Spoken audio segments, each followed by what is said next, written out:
All right, welcome in MPW Digital Postgame Show. We are getting started. 9 minutes to go in the fourth quarter, something like that. Ole Miss comfortably ahead, 45-10 here. The Rebels over the Georgia Southern Eagles. We'll get into all the stats. We'll get into the normal postgame show. We're just going to hang out for a little while until the game ends. Again, about 9 minutes left. Jackson Dart throwing for 4 touchdowns. Got plenty of stuff here. So we're just going to kind of chill. We're going to hang out all together. And then when the game ends, we'll kind of do a little bit of a reset. We'll do a post-game show, and we will go from there. So that's kind of where we are as Ole Miss easily handling Georgia Southern here. I'm gonna go ahead and get Jeffrey on the horn as we are getting started. He's already here. Sissy's gonna join here soon as well. So 1 second. Jackson Dart still running through the game right now, which is not to be expected. Jeffrey, there you are. How you doing, bud? Good evening. I can't hear you. Why can I not hear you? Is that on my end or your end? I think it's on your end because I'm showing volume level. It's good we're in the middle of the game because it's fine. We'll figure it out.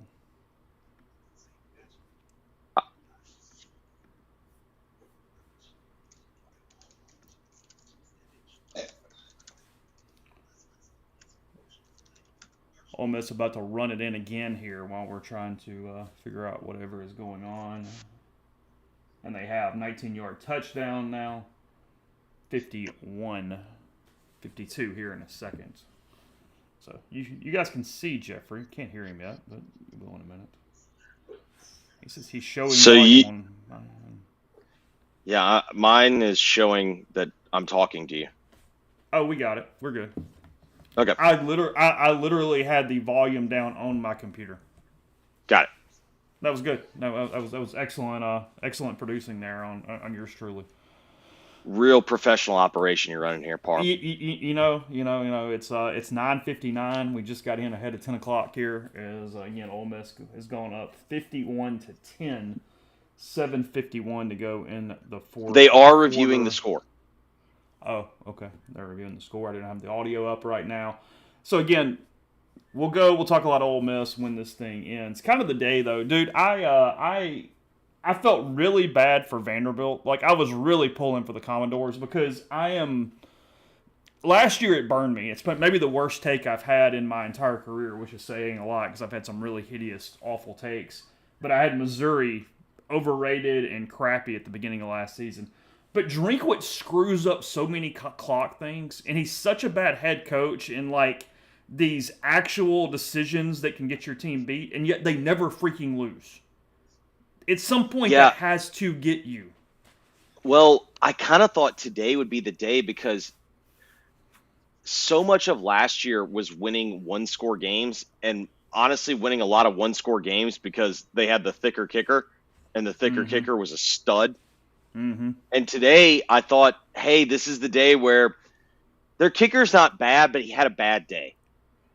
And I don't know, because I was kind of the same way. Even though like I took the points with Vanderbilt, I had zero confidence that kid in the second overtime, even though I know it was a chip shot, I just had zero confidence that he was going to make it.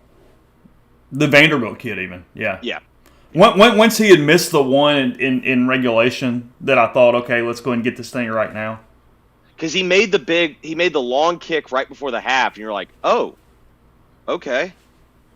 And then he hit a good ball on the 50-yarder, but it just missed. You just kind of, I don't know. I just kind of always got the sense that was going to come down to a kick, and I just felt like the Vanderbilt kid was going to miss it. Question here, Midwest Picker. How much would Ole Miss be favored against on a neutral field against Missouri, Jeffrey? What do you think? What's the line on that game? I don't think it's as high as you think because power. No, it's like 2.5. It's like 2.5. Like, I mean, I know what we'd all pick. You know what I mean? Like the question is, what would it open at versus what would it close at? Because that's kind of what we're seeing a lot. Is right now there's been a lot of games that have opened up and they're moving, at least 3 or 4 points, and you could tell me that game opens up somewhere around 3. That would be kind of my guess.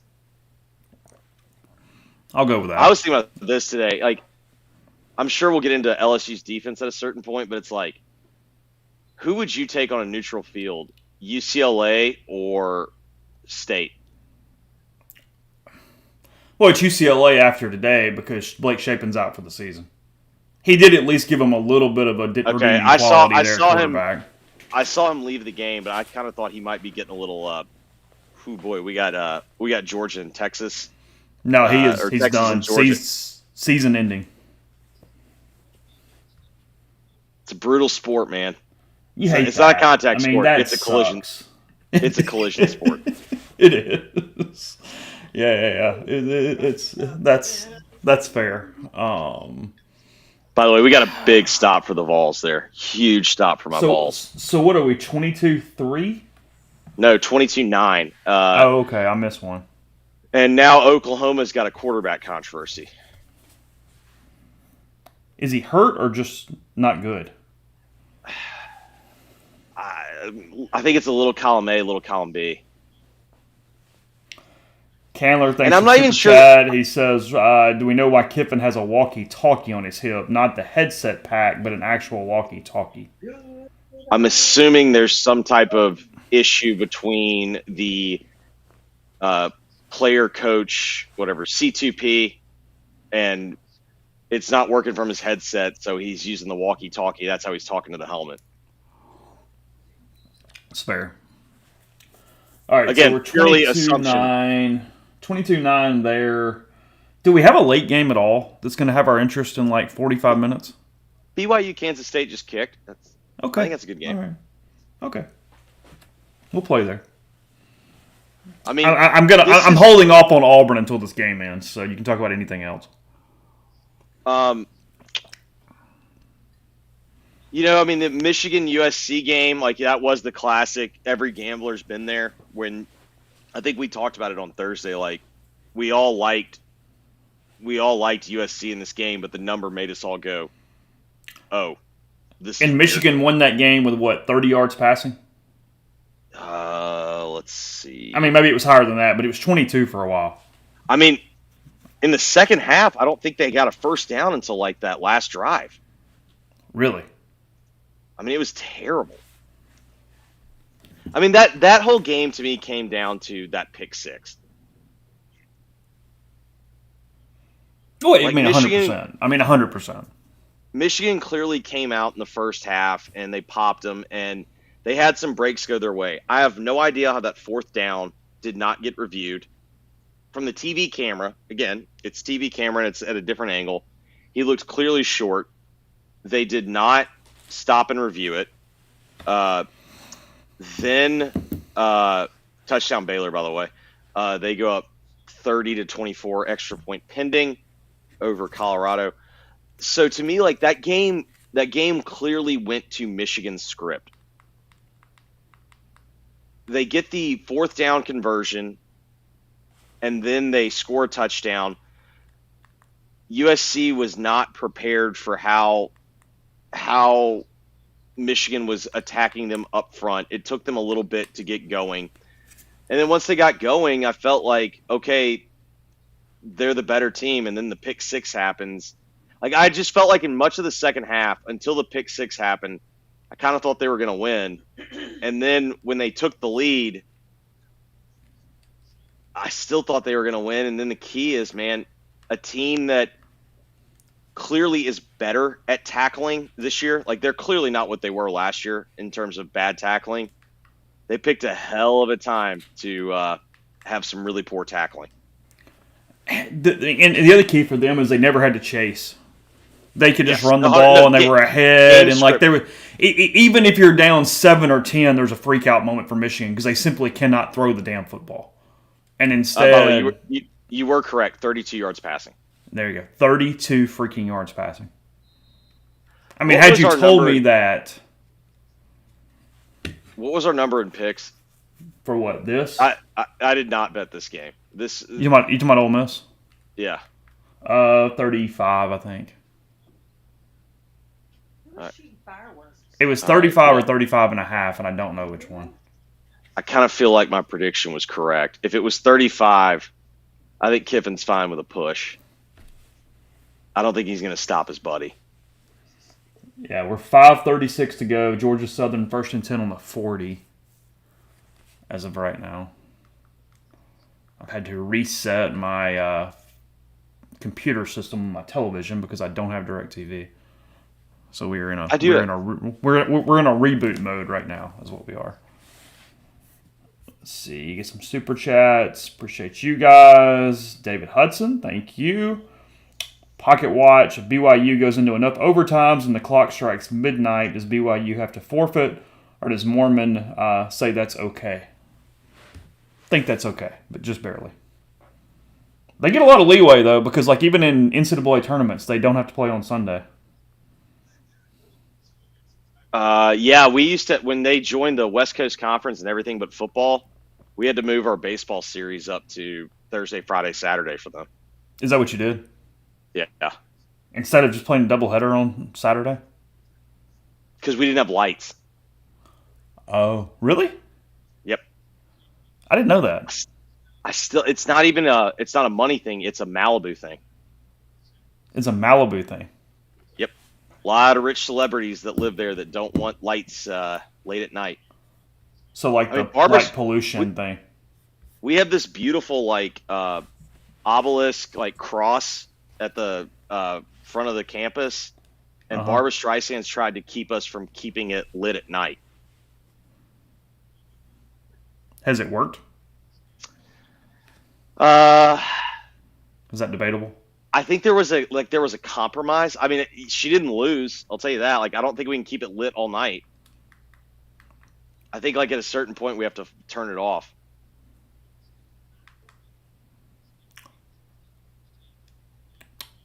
You're not changing anything on Florida today based off that state game, right? That is state just sucks. No, I actually texted Topmeyer. I can't remember a 3-score SEC win that made me feel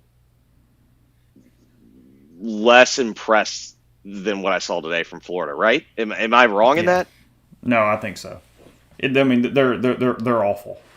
I mean, Graham Mertz at one point against State was, 16 of 17?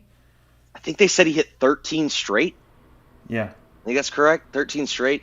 And, I mean, it's just very obvious what's going to happen. Like, we've seen this. It's a tale as old as time. A coach that's under fire is just going to go down with the ship with his mature quarterback. And now, I'll give him this. Have you been impressed with Lagway's arm? He's not the answer either long term. So they don't have a guy. I mean, I think he's interesting. I don't like him. I don't like him in this offense. I mean, this offense is like... You don't like him ever going 5-3 in the SEC. I mean, if he was with Kiffin... Okay.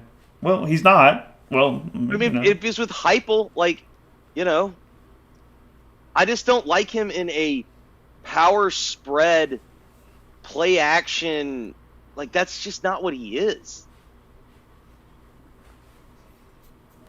And I don't think, like, he has, like, to me, like, that type of offense, I do kind of get why Napier is kind of defaulting to Mertz. But at the same time... He's the better quarterback for that system. Right. But it's also like you're making the same mistake Dan made. And Dan had more success. And in the end, what got Dan fired was a bad year in which the entire fan base wanted him to play Anthony Richardson. And he's sitting there still trotting Emory Jones out there. Mm-hmm. It's like history repeats itself. 3rd and 9 from the 13 for Georgia Southern. Ole Miss trying to hang on to the cover here at this point. 2:34 to go, 52-10. Like I said, I think the number's 35 or 35 and a half, depending on where you got it from right here. So 2:34 to go, 3rd and 9 from the 13. Let's talk about this. And I know, obviously, you had to go cover the game, but I was thinking about this in your same point about, were you impressed with Florida? Did you change your opinion on Michigan? It depends what you're talking about. Now, do I think it's a huge win? Do I think Michigan is not going to spiral out of control? And I thought that was maybe possible because you just had zero quarterback and you were going to lose one or two you weren't supposed to. Okay. But now, do I think they're a playoff team? No. Like, I don't think they're a top 15 team because they still threw for 32 yards. Like, there's only so many scripts that you're going to have where that equals a win. But if you told me, hey, Michigan goes 8-4, okay, sure, 9-3, even. But they're not going 10-2 to get in. I know I'm technically answering my question a little differently, but you know what today made me realize? If I combine the UCLA LSU game and with what we've seen from LSU, I downgrade USC, and not even really for anything USC did, because I actually kind of tipped my cap to them. They could have kind of laid down. They could have. And shout out to Woody Marks. Good God, that guy plays hard. And that, like, I am glad. I actually kind of think that play that they overturned, that I think was an incomplete pass, I think they just wanted the play to stand because Woody made such a hell of a play that you wanted that play to stand for the test of time, because that's like everything you want out of your running back. Yeah. And like, this wasn't a typical like Lincoln, his team laid down and whatnot. Like, I just think what I've realized today is we've given them probably too much credit for a win against LSU. And I think what we've seen today from LSU through 4 weeks, they are clearly talented on offense, but that defense is not fixed. And to me, the biggest problem that I see with that defense, man, they don't want to tackle.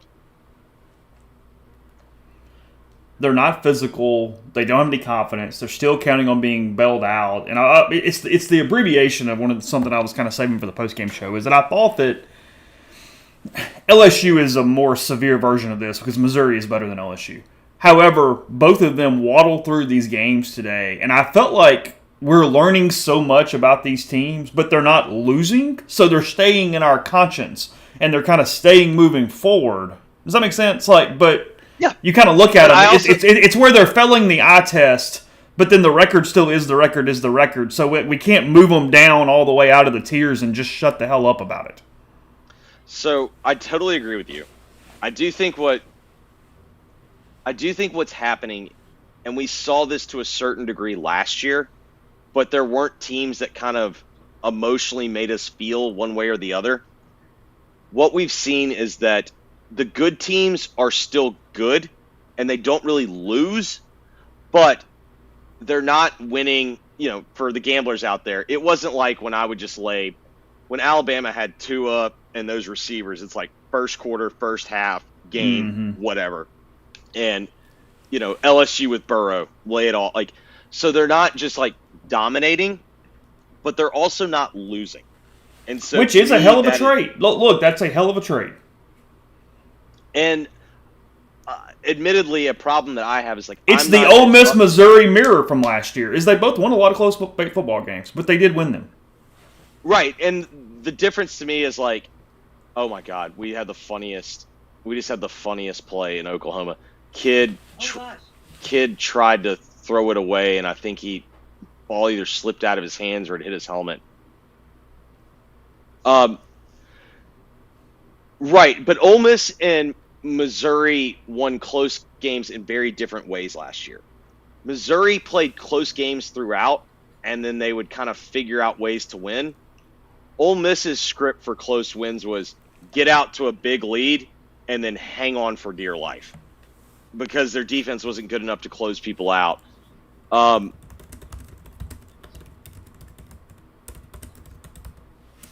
don't know. That's the other thing. It's like when I think about it, I know we're going to obviously talk more Ole Miss specific later, but it's like,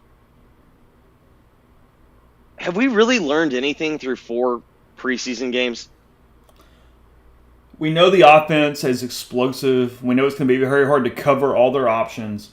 And we know defensively they have got to stop committing penalties. They are committing way. And now look, are they bored? Are there lots of reasons for it? I don't know. That's up to you to decide. But hold on a second. This is going to go up at Rebel Grove in a second. I actually hit publish accidentally because it's easy to hit save draft or publish and screw up. But I hit it from the view. Let's see. Ole Miss to date has 19 defensive penalties, including 12 in coverage through 4 games. Kentucky has 3. Yeah, and I mean, again, like you said, you commit penalties when you're reaching. To me, it's like beauty's in the eye of the beholder. But like when I hear that stat and what I'm watching, I think like, yeah, they get beat a lot. Yeah. Now the flip side of that is, I think maybe we overrated quarterbacks coming into the season. Like, yeah, if we're comparing the quarterbacks to like other leagues, I think probably the SEC has slightly better quarterback play. But let's talk about Ole Miss's schedule. All right, I think Nussmeier's pretty good. I also think he's the type of challenge that they'll do better with than obviously Daniels, because you're not really worried about Nussmeier beating you with his feet. Mm-hmm. And Daniels, to me, Daniels is, maybe his arm is not purely as strong as Nussmeier's is, but Daniels was a very good thrower, and you had to worry about his legs. So the problem with a guy like Nussmeier is, okay, Nussmeier might have some opportunities in the secondary, but man, that's going to be the type of quarterback I would think Ole Miss's defensive lines can't wait to see. A guy that's not supremely mobile, a guy that likes to kind of hold the ball also a little bit too, like he likes to make the big play. Yep. And the longer he holds onto the ball, now granted, if you don't get there, he can maybe light up Ole Miss's secondary. Like, it's entirely possible. But how many guys out there are you really scared about carving up Ole Miss's secondary? Because that implies 2 things. One, who is someone that has a good enough offensive front to block Ole Miss's defensive front? And then secondly, who is someone that you trust to consistently make the throws time after time after time? Well, no, because when you tell it like that, the answer is that Nussmeier is still like second or third. I mean, Oklahoma. He is. I mean, Oklahoma showed you nothing that's going to get there right now. And obviously, I think Georgia's going to be a hell of a test. Yeah, Carson Beck is one of those. I mean, yeah. Come on. And their offensive line is clearly an offensive line that, like, they're going to do as good of a job as anyone against Ole Miss's defensive front. Yeah, because that's the other. I mean, that's the other picture of it. It is official, 52-13. Okay, 52-13. So let me get a couple graphics out. Let me see if Siski's calling right now or not. Figure out what his deal is. And then we will get started. Everybody just kind of chill for a minute. We'll keep talking, keep watching. 52-13, the final. Lane Kiffin walking across now with his security detail. Oh, I totally forgot about the Helton dart angle. Oh, yeah. That did not seem to be a deal all week. No, that's what I'm saying. Like, the only thing that was a deal was Helton and Lane. Yeah. Hey, man, Helton took a hell of a risk, like, when he threw Jackson in there. That was midway through? Yeah, and there was obviously an injury to, what was the kid's name? Oh, God, his name's escaping me. Yeah, he was like an older, weaker arm guy. And then, like, Jackson came in against Washington State, and Jackson, like, had his, like, gunslinger. His, like, gunslinger had a big day. Is it Washington State that he played? Jackson started the Washington State game. Yeah, did he just run over Washington State for some reason? Yeah, he had like a like gunslinger, awesome kind of day. That's what I thought. Yeah. For the life of me, I cannot remember what that kid's name was. And it was like another situation, like he replaced another guy. Like he replaced Daniels. He was the guy when JT Daniels was like the 5-star. This was the guy that Daniels gets hurt. He comes in and everyone's like, "Oh, this kid's better." Yes, Keaton Slovis. Shout out Galen Martin. Yes, Slovis. Who then went to, I think it was Pitt, then BYU. I think it was Pitt, then BYU. Is that right? Yeah. Okay. Oh, that is right. Yeah. That's where he went. Because Slovis was from Arizona, and Kurt Warner like coached him up. Like I remember that whole angle. So shout out to Galen Martin there. All right, we got that done real quick, guys. Let me check on Siski. Oh, by the way, you got me in trouble on Friday. For what? The last 2 seasons of Dawson's Creek were not on the CW. Wikipedia said they were. No, remember, that's not exactly what happened. What happened was... Okay. No, because I remember this. I got in trouble for it. How did you get in trouble? So on Friday, my buddy Tim Murray played a game with me, CW or not. Oh, God. And he named shows.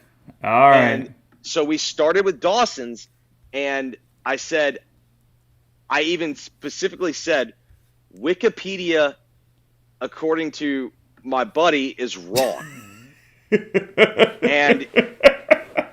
And he did because we did this, we talked about whether or not it ever made it to the CW.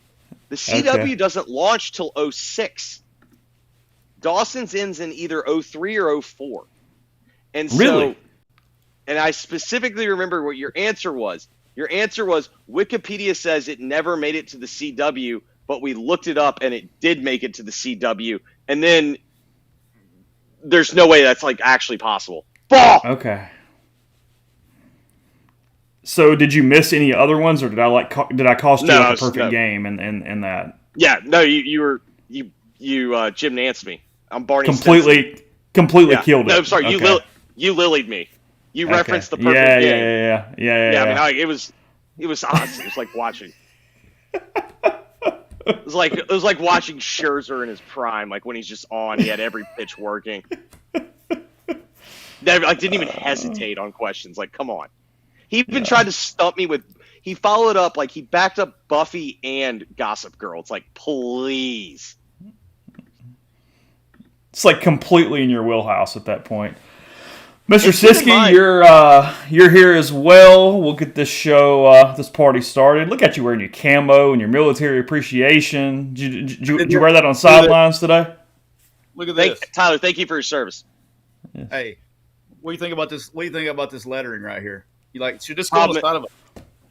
I love the script down. Look, I can only see Chase. I can't see you. Yeah, he has to pull the thing up. All right, real quick. Let's let me do a little quick reset here since we are in the post game part of this bad boy now. So I'm going to take just a couple seconds pause and then get the post game part of this going for podcast purposes. So 1 second here, guys. Welcome in, MPW Digital Postgame Show presented by Realtree. Rebels 52, Georgia Southern 13, Ole Miss moving to 4-0 on the season. The 4 non-conference opponents, and now the SEC up next. Kentucky and the Rebels, 11 o'clock Saturday from Vaught Hemingway Stadium. Thanks to Realtree, as always. Mr. Siski decked out in his camo here today. MPW 15% off at Realtree.com. You know they've announced the Galaxy pattern is what that bad boy is called. The Navy helmets coming for the Oklahoma game that has the Realtree pattern on it. All that merchandise starting to get unleashed here kind of in the present this week and moving forward as well. So again, MPW 15 for 15% off at Realtree.com. They're proud to support Ole Miss football and all Rebel athletics. Fall's a special time of the year. not just for football fans, but also for those who love the outdoors. So whether you're cheering from the stands or gearing up for hunting season, all about tradition, family, friends, and unforgettable moments.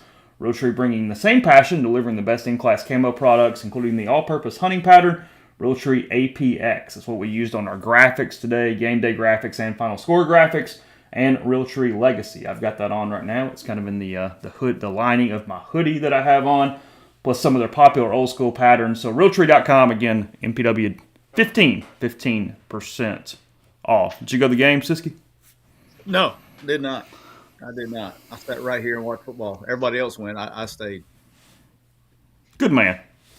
Yeah, but I did have it on to support my good friend Chris Kiffin and Military Appreciation Day today. So, just in case I did go. Okay. But I did. Fair. So, Siski, did you ever coach with Clay? I did for about 3 months. He was our offensive coordinator. I don't know if a lot of people know this. Butterfly effect here. We hired him as the offensive coordinator at Arkansas State. We were about 4 days away from starting spring practice, and Lane Kiffin called and offered him the quarterback job at USC. And so that's when Coach Roberts panicked. We were 4 days before spring ball was supposed to start, and called and hired Hugh Freeze from San Jose State. You're a good friend. You're a good friend, Jeffrey. Well, also Coach Roberts' good friend, right? I'm sure Coach Roberts thinks nothing but highly of you. Hey, you know what I'm doing today, boys? Hey, boy. Hey, how about them Hogs, baby? I hit my money line today. Let's go. Hey, son, Razorbacks. What'd you get that bad boy at? Like 120, 125 or something? What'd you have? I got it at 125 this morning. I didn't do it last night. I got it at 125 last night. Okay. But the show, I think I had it at 115 or 120. I can't remember. Okay, so we're gonna. Speaking of real quick, our boy Scoops is about 18 seconds away from going 0 for 6 on the McCready-Siskey college picks. It's over, dude. It's done. It's like week 4, and I think it's over. How many units are you up? Well, I'm only like in the positive, like 1 plus 125, but he is. I think this is going to be like a 10-unit swing today. So he's going to have to start hitting like plus 400 money lines in week 5. It's a long season. It's a long season. Hey, it's early season. We haven't started league play yet. Let's just he just with a bad drop. A little slow today. Let's go. By the way, you got to stop messing with him. You got him all jacked up in his head. He's going to have a great time. Have you ever been to Talladega before? No, I told him this. Yeah, no. Jeffrey and I both told him it's like a 7 on a 0 to 100. We were trying to calm him the hell down. Yeah, no. Now, I've only been to Talladega. I've not been to the spring race. So, Talladega, the October race is fun. Yeah, he's going to have a blast. Granted, it was a lot more fun. It was a lot more fun at 26 than what's Neil now, 52? 53, 52, 53, yeah, something like that. 26 Talladega was awesome. No, it's a good time, but like I said, it's not. Y'all got him thinking like he's going to a damn motorcycle gang rally or some shit. No, not us. No. This was a topic of conversation on Thursday because I didn't know what the bet was, and then Chase fills me in, and I was like, "That's not that bad." Last year's bet was way worse. Yeah, it's true. Yeah, because last year's bet, he had the travel alone would make me sit there and go, "This sucks." Yeah, he'll be fine. Especially the way we go, the way we roll pretty deep. I mean, him and I will be number 1 and number 2 of the smallest people in our group. Yeah. All right, so I got so much on Auburn and Arkansas. I want to get there quick. So I want to hit Ole Miss first here, just to go ahead and knock a little of this out, since that is technically the postgame show. Jackson Dart, 22 of 31, 382, 4 touchdowns, 1 pick. Chris Paul leads them with 10 tackles. Trey Harris with a huge day, 11 catches, 14 targets, 225 and 2. Juice Wells a touchdown. Jordan Watkins a touchdown. Henry Parrish 13 for 89 and a score. As I mentioned in the in-game show, defensively, Ole Miss committed too many penalties, a crap ton of penalties on the defensive side. but they do hold Georgia Southern to 13 points. The streak of no touchdown on the season gets stopped at 196, 197 minutes of game action, something like that. So 3 1/4 and then a minute, somewhere in there as well. So Siski, I guess we tee it up this way. Kentucky next up next week. We're 4 games in. We talk about this every freaking Saturday, but you got 60 more minutes of sample size. Just kind of give me the 90-second overall view of this Ole Miss team heading into next week. Yeah, Colorado just hit a Hail Mary to tie it. Yeah, I was going to say, please go for 2. Please go for 2. I don't have money line, so just go for 2. So, look, here's the deal. Ole Miss, I guess the right word for today would be lethargic, you know. It's the same. It's rinse and repeat. The same thing we've been saying for 2 or 3 weeks, right?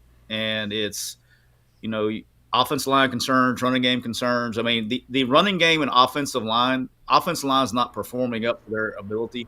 That's become a concern at this point, particularly the running game. The back end, I'm still – I mean, I heard what you were talking about, you and Jeffrey were talking about with the penalties and things like that. They're playing physical, so you don't want to take that away from them.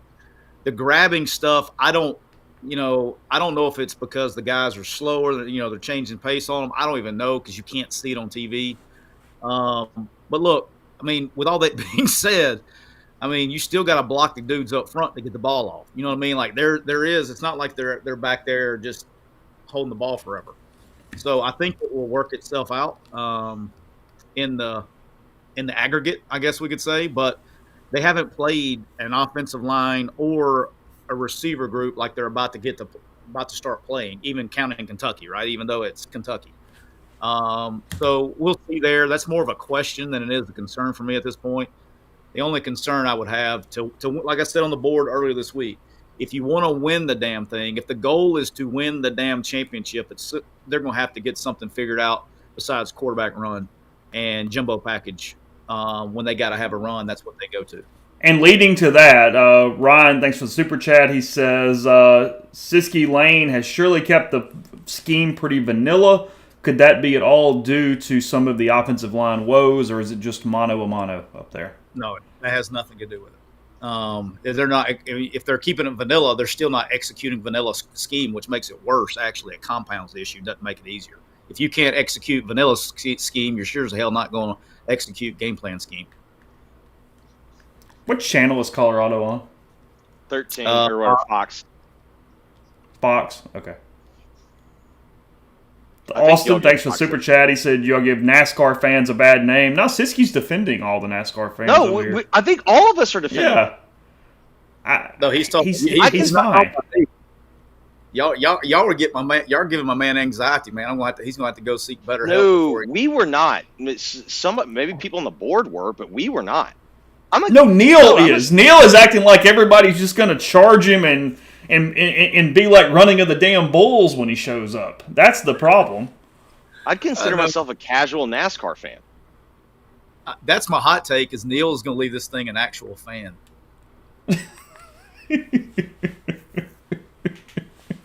Now I'm a bigger open wheel guy, but I love cars.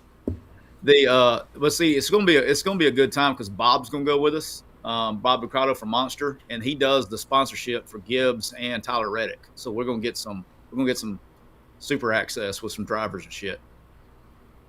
So we're gonna make it fun for Scoops.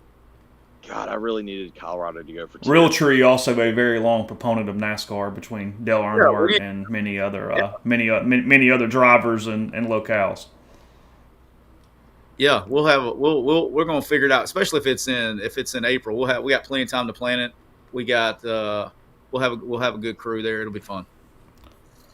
All right, we can come back to Ole Miss. Let's do this thing. Arkansas, Auburn. Arkansas knocks them off 24-14. By the way, Tennessee has closed that out now 25-15, a final score on that one. Easy under. Yes, easy under on that one as it's going. Neither team could block the other. But here's what we're going to do. So we got Arkansas, Auburn. We got all this free stuff going on. The funniest part of this is that I thought going into the day, Hugh was not even going to have the quote that was the most Hugh Freeze type quote. I thought Mark Stoops early in the day had him beat and was going to keep him beat. And I'm trying to find it now. Where is it? I didn't hear Let's see.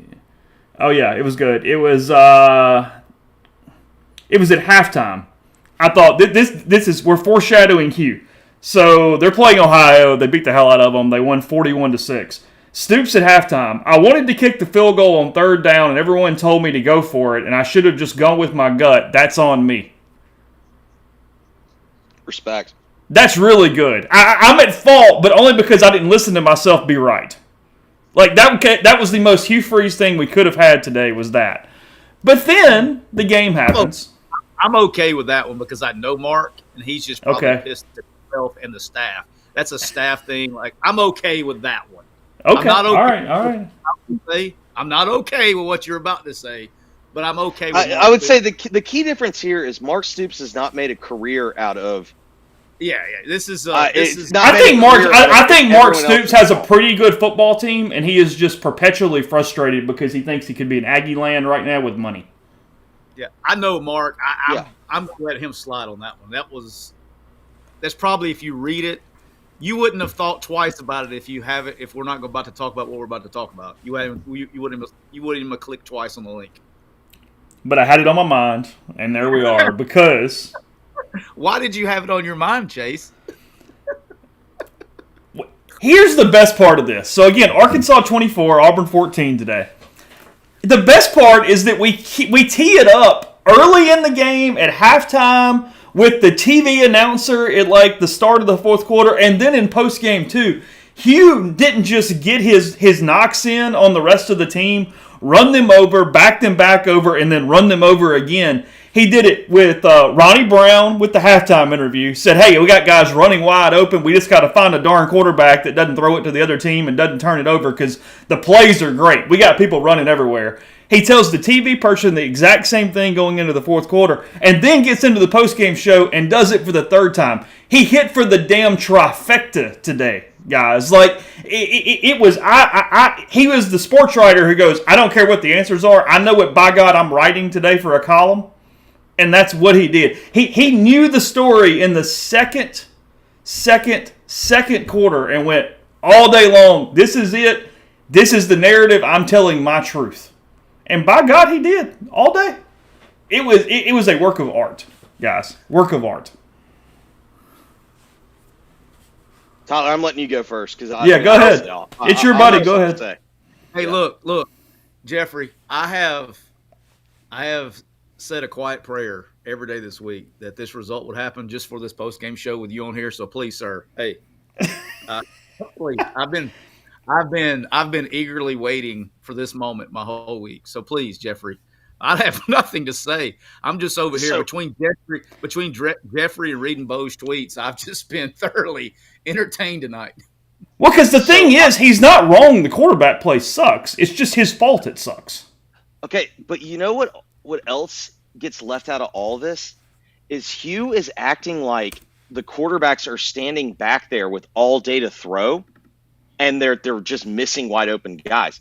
Hugh is completely neglecting the fact that like their blocking schemes are terrible. And this is something that I have been yelling about since Freeze was at Ole Miss. Like, he gets all mad that somebody gets open. Well, it's schemed up 45 yards down the field, and no one can block that long against, quality defensive lines. And I think the thing that was the most interesting to me is that obviously the big question tonight was whether tonight was going to be a champagne night. And Chase and I had a conversation offline, and I told him, I was like, I'm not popping champagne tonight. And here's the reason why. It's not because I didn't buy any. It's primarily because I didn't think they were going to win this game.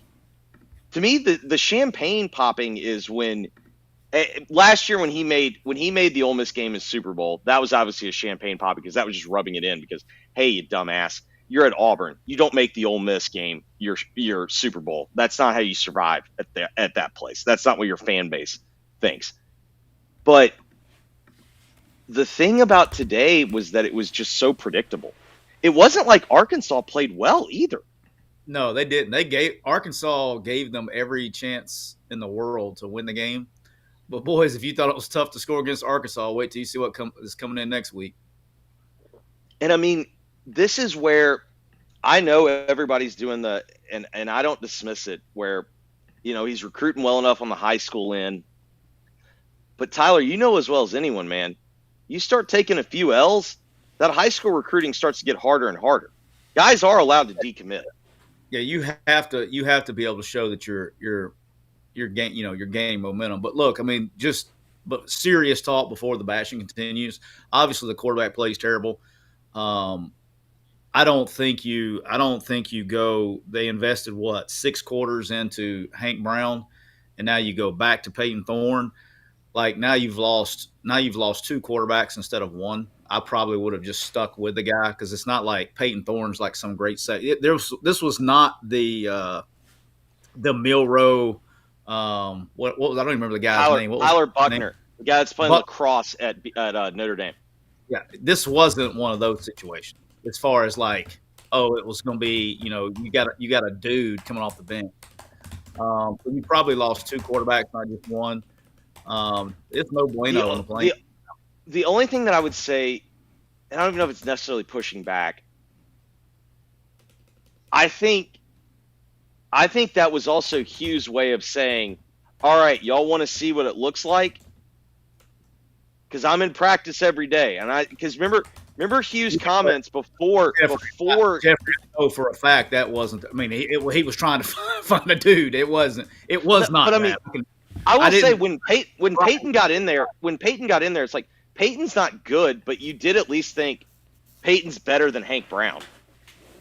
Yeah, but what I'm trying to say is this wasn't one of those situations. I mean, that was the classic. We don't have a quarterback, and this is what I always come back to. It's like, whose fault is that? And I do understand the point of, all right, going to get a quarterback was going to cost them 3 receivers or something. By the way, Tyler, where are those receivers? They're not making any plays. Well, the receivers are not the problem. I will tell you that. I mean, shit. I mean, they're not making plays. Well, shit. How the fuck are you gonna catch a ball that's 25 feet inside, Jeffrey? You want to explain that to me? Tyler, they had receivers that were just dropping the ball in the open field. I coached the fucking position for 20 years. If the fucking ball is 10 feet inside, it's hard to fucking catch now. I totally agree. I'm not defending quarterback play. Quarterbacks fucking suck. So it ain't the fucking receiver's fault, though. I can tell you that shit. Here's the problem: is that Thorne is now the better guy. So now you either don't play the guy who was better, or you go back to the same damn thing that isn't going to work. You cannot go back. Did y'all see Hank Brown? That was, if we could have had Hank Brown mic'd up, we would have had a repeat of Sam Darnold on Monday Night Football. I'm seeing Ghost out there. Like that, Hank Brown was shook. That's what I was saying. Is he lost 2 quarterbacks. You wasn't getting any better with Peyton Thorne. Like, trust me, you're not getting any fucking better with Peyton Thorne. So why pull Hank Brown? You ride him, and at least you still only lost 1 quarterback. Like, they wasn't winning the game. It wasn't like Peyton Thorne was coming in and pulling some freaking miracle off. I mean, Tyler, if Dan Warner puts Hank Brown on the radar gun, what does it read? 38, 41? I'm not kidding you. I can throw the football at 36 years old. I can throw the football harder than he can. I mean, I'm not saying he's got a hose, but 38's like freaking 7th grader. That's what it. Okay, real quick. We need to at least address Mr. Wallace's comments here on Twitter tonight. He's not the only former player that feels that way. I'll tee Siski up for his thoughts once I read it. I'm reading verbatim here from Bo Wallace's Twitter account. The primary text that we're working from, not all the replies where he started fighting with people of other teams, mainly Auburn fans who were defending Hugh on Twitter, on the Twitter machine tonight. We're approaching the point that he's thrown so many quarterbacks under the bus that maybe no one wants to play for him. His offense helped me tremendously put numbers up when I blew my shoulder out, but why is it someone else's fault every time there's a loss? But when there's a win, I watch the press conference just to count how many times the word I is used. Appreciate what he did for me. My son wouldn't play for him, though. I got a story I'll keep in my back pocket forever until it's time. He says in parentheses, Auburn staffers calling my phone incoming. But that dude has never helped me a day in his life. It was always only about getting a win for him so he could collect his extra 100 racks a win. If y'all knew the medications and shots I was taking to get that man his money, you wouldn't believe they would let you walk on a field like that. And with all that, I still feel the tires from the bus. Quote, or in parentheses, Bo's drunk. Nah, he's as sober as could be watching tape. Just tired of this dude always blaming players every single time. Do your research on his offense, including his time at Liberty. Look at the interceptions every quarterback has had play for him throws. At some point when it happens over and over every year, you look in the mirror, not the players to save face. You waiting for Tyler? me to comment on that? Yeah, go ahead. Man, I love Bo, man. He's a good one. He's a great kid. He's not a kid By the way, anymore. speaking of, as we were reading Bo's text, we just had a Bo Wallace situation where the Baylor running back was going into the end zone and just fumbled. Like literally, it was the Bo Egg Bowl all over again. Like that is so, you cannot script that.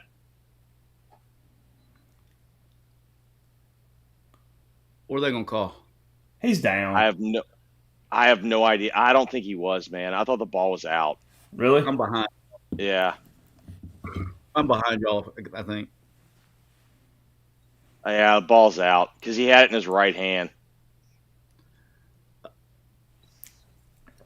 Hey, imagine the great. So the great Buffs are going to Colorado- move to 3-1. The great Buffs are going to Colorado be 3-1. beat Baylor at home when they rushed the field. Talking about act like you've never been there before. I mean, it's Colorado. They haven't been here in like 30 years. Yeah, that ball's out. Oh, it was out. Did somebody else rush the field tonight after a really weird win? Who was it? Yeah, Boston College. Ball! Scoop and score! Scoop and score! Scoop and score! Why would Boston College rush the field? They were favored. So it was red bandana game. That's the only thing I can think of.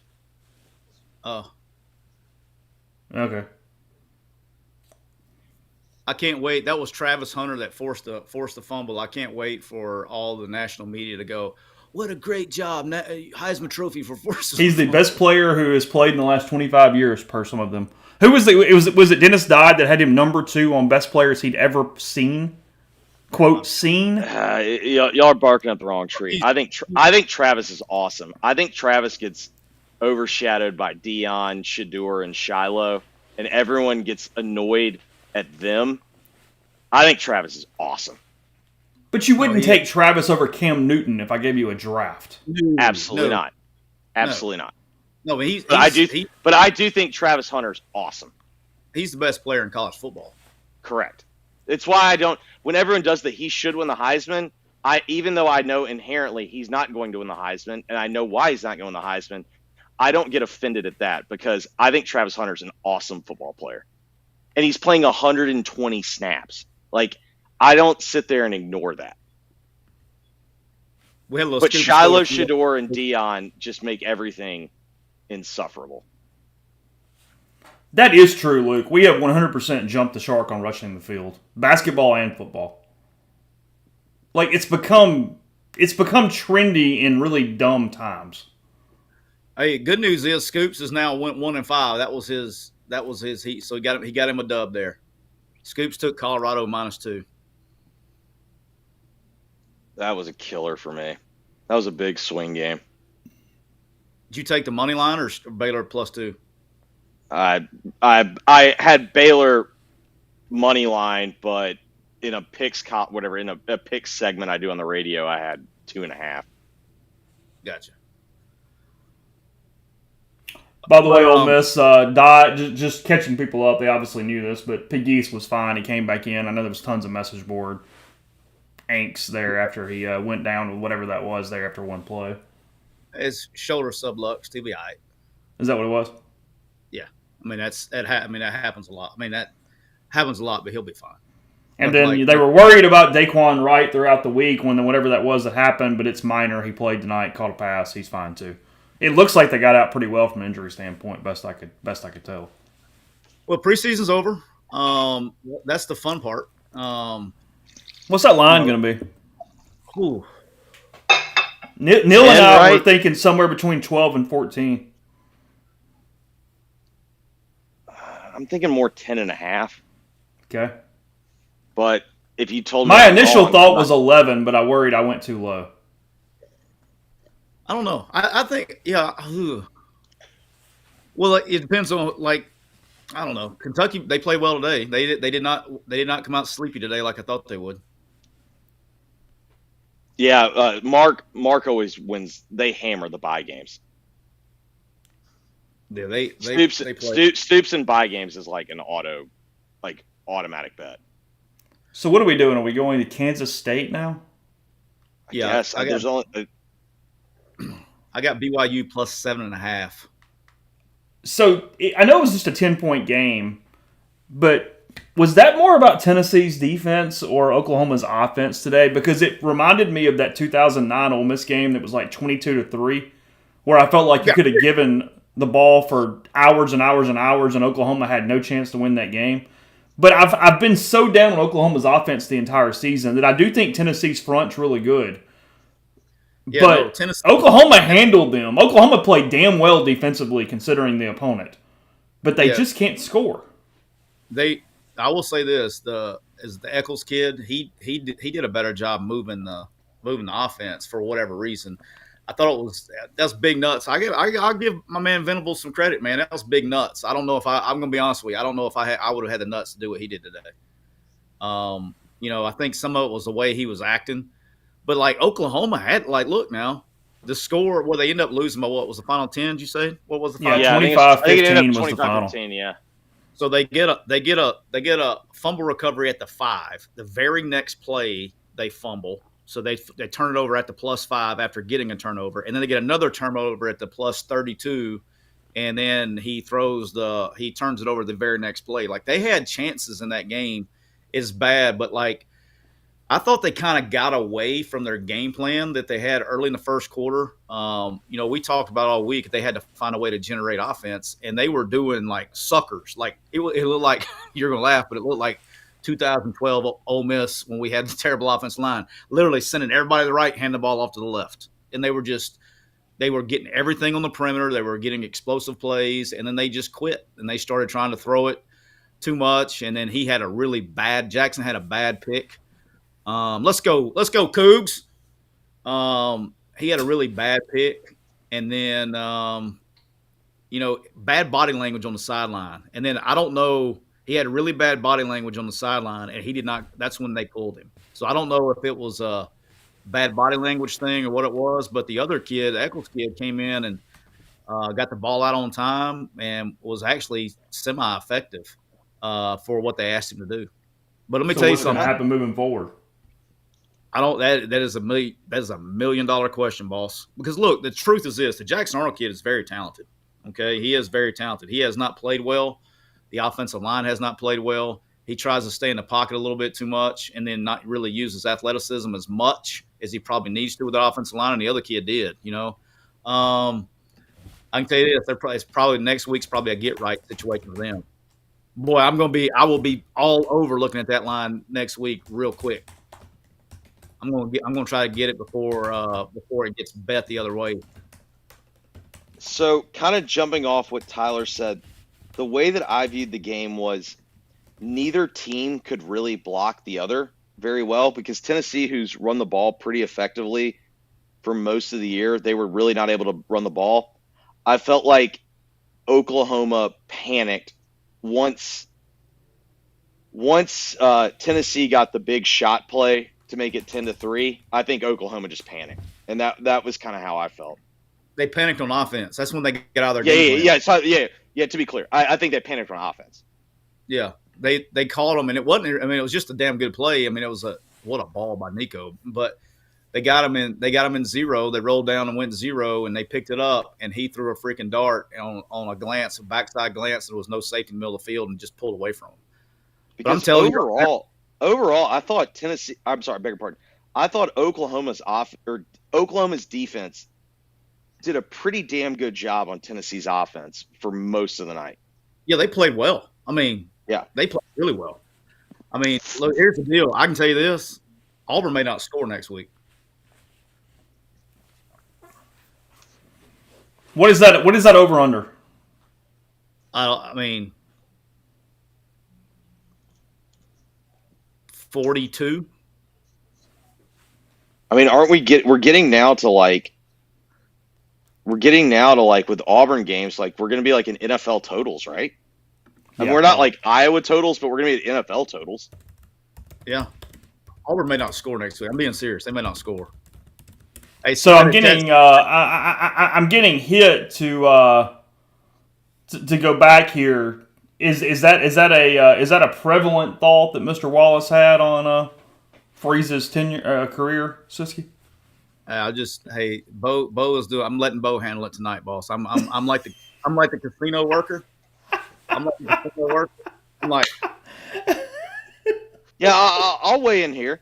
Mm-hmm. Again, I don't know. Hugh has coached for I think his first year at Briarcrest, I think it's 92. So Hugh's coached now for what? 32 years. So you do the math on the number of players that Hugh's had. I will tell you, though, Bo is far from the only player that has ever felt that way. In fact, I had guys that were calling me after, for those that don't know the entire drama after Hugh resigned and left $16.5 million on the table to resign, eventually he got to hold a meeting with the team. And in the meeting, he told players, you're going to hear a lot of things. They're not true, but you all know how much I feel about you and how much I care about you. You all have my number. Whenever you want, reach out to me. I swear to God, I'll be there for you. And I talked to a group of players, and they all looked at him. They all looked at each other like, you got his number? And they all collectively were like, no, I don't have his number. Do you have his number? Whatnot. And so I actually think it's one of those things that I think Hugh is such a narcissistic psychopath that he actually does think that he's a player's coach, when in reality, more people that play for him can't stand him than don't. But he doesn't realize that because he's just such a narcissist.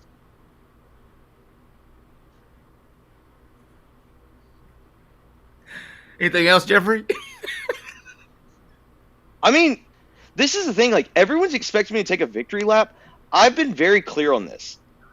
I don't think he's a good coach. I think he's an exceptionally average coach. And I think he's doing an exceptionally average job, if not below average job. And I think, more importantly, he is living in a world that he is not comfortable in. And it's harder and harder and harder. And the problem with him is, like, do I think Lane Kiffin thinks very highly of Lane Kiffin? I do. I also think Lane Kiffin is a more curious mind and thinks there are other ways to do it than just his way of doing it. And I think what you're seeing with Hugh is such a raging narcissist that he thinks that everyone else is wrong and he's right. And so he's gotten into this new world where it's not about doing it the way that he's always done it. And guess what?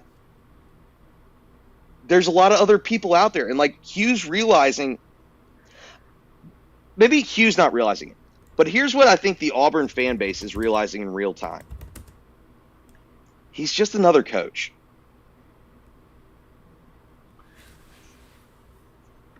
Anything else? I mean, this is why I always laughed at him. When Auburn fans thought it was going to be different, Hugh is not as good of a coach as Gus. Gus had more success in high school. Gus had more success in the college level. Gus has actually won a national championship in some form or fashion. They hired poor man's Gus, and everyone's acting like, I can't believe this is different.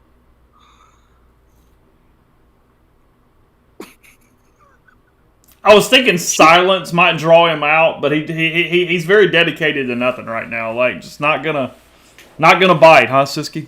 Just nothing. No, I'm just listening. Jeff. It's not a quick U client. Just been waiting all week. If it was a quick UConn, I get it, but it's not. I think. Listen, when I'm at my finest, is when he loses to Cal. I'm at my finest when he loses to New Mexico State. Not a game he was supposed to lose. That's Tyler, just against a similar program. I get it that they were favored, but I straight up picked them to lose. I did too. I took the money line. That's my deal. It's like, go ahead. Why? I guess that's my real question. Why was Auburn favored? Simply because they were at home? I have no idea. I said that Tuesday or whenever we talked about lines, Monday or Tuesday. I said I felt like I was missing something. I thought Arkansas should be favored by at least 3.5 going to that game. Now the other thing I noticed, and Tyler, I don't know if you noticed. Did you notice those stands? Those stands were nowhere near sellout. No, I didn't even see. To be honest with you, I wasn't looking though. I wasn't looking. Pocket Watch, thank you. He says we want to hear from Siski. I think if I ask other topics, all I can hear was from Siski. He's gag ordering me on the Hugh Freeze situation. No, I'm not gagging. I'm not gagging. You can ask away. I'm just hanging out, guys. I'm just enjoying the conversation. I'm enjoying Jeffrey. Yeah. Real quick, while we're on this, we do get final designations for TV for next weekend, Kentucky and Ole Miss. It's in the window, but it's going to be exactly at 11. It's the 11 a.m. game on ABC. So ABC carrying Ole Miss at Kentucky. On Saturday, Oklahoma at Auburn is the 2:30 game on ABC. Speaking of the Sooners and the Tigers, that's the back end of that doubleheader. You've got Arkansas at Texas A&M, Arkansas A&M from Arlington at 2:30 on ESPN. So that's going head up against Oklahoma and Auburn. And then you have Mississippi State without Blake Shapen out for the year, now facing the Texas Longhorns. 3:15 Central on SEC Network. They are hiding that bad boy in that blowout coming on Saturday. What was the injury? Blake Shapen, shoulder, I believe. He's out for the year, Tyler. Yeah. Also, shout out to this was the classic. I love our profession in the sense that I actually hate our profession, but we are wildly predictable. So last year we had Colorado to kind of sustain us through September. And then we all fixated on the sign stealing. Shout out Tyler Siski. We all fixated on the Michigan sign stealing. And so that took us for October. Guys, there's no quarterback controversy at Texas. And I'm not even saying this is against Arch, but Quinn Ewers is their starting quarterback. Arch was fine tonight. He was totally fine, but he threw 2 picks. He was fine. But the fact that we were trying to manipulate and turn a quarterback controversy into Texas showed that we just don't have anything to talk about right now. Who was trying to turn it into a controversy? Out of curiosity. Oh my God. My favorite Memphian in yours too. Feinbaum was definitely trying to turn it into. The national media was definitely trying to turn it into a quarterback controversy. Scapula. Siski was the actual designation. I knew it was something up there around that area. When did that happen? Do you know? I was watching it, noticed it happen, to be honest with you. I'll tell you when it happened. It was the drive where they had 2 drives that got stopped inside the 10. It was the first one. Okay. I hate it for that kid. I think I'm higher on that kid than I think everybody else is. I think he's a pretty good player. He wasn't terrible. He just, dude, they just don't have any. They don't have any. I'm with you. Look. That's just at the end of the day, they just don't have the horses right now. But it's all kidding aside, that's, and one of them was very tragic, and I'm sad that he passed. But when you in today's modern football, when you're on your 3rd head coach in 3 years, it's very difficult to maintain every good play with no resources. Good player, especially in this day and age. Yeah, that's what I'm saying. Is every good player they've had has gone somewhere else to play. Well, are they for sure even going to beat UMass with the backup? I've not gotten eyes on UMass, but dude, UMass is freaking bad, dude. If that doesn't happen, I can't. Listen, They're if Toledo pops you by 4 touchdowns at home, UMass can get you by a score. I'm just, you know what I mean? Like, I don't know. I mean, they're not going to get a league game. I mean, I understand that this is an Ole Miss show and all. Everybody, I find it very difficult to believe that UMass can win a fucking game against an SEC team.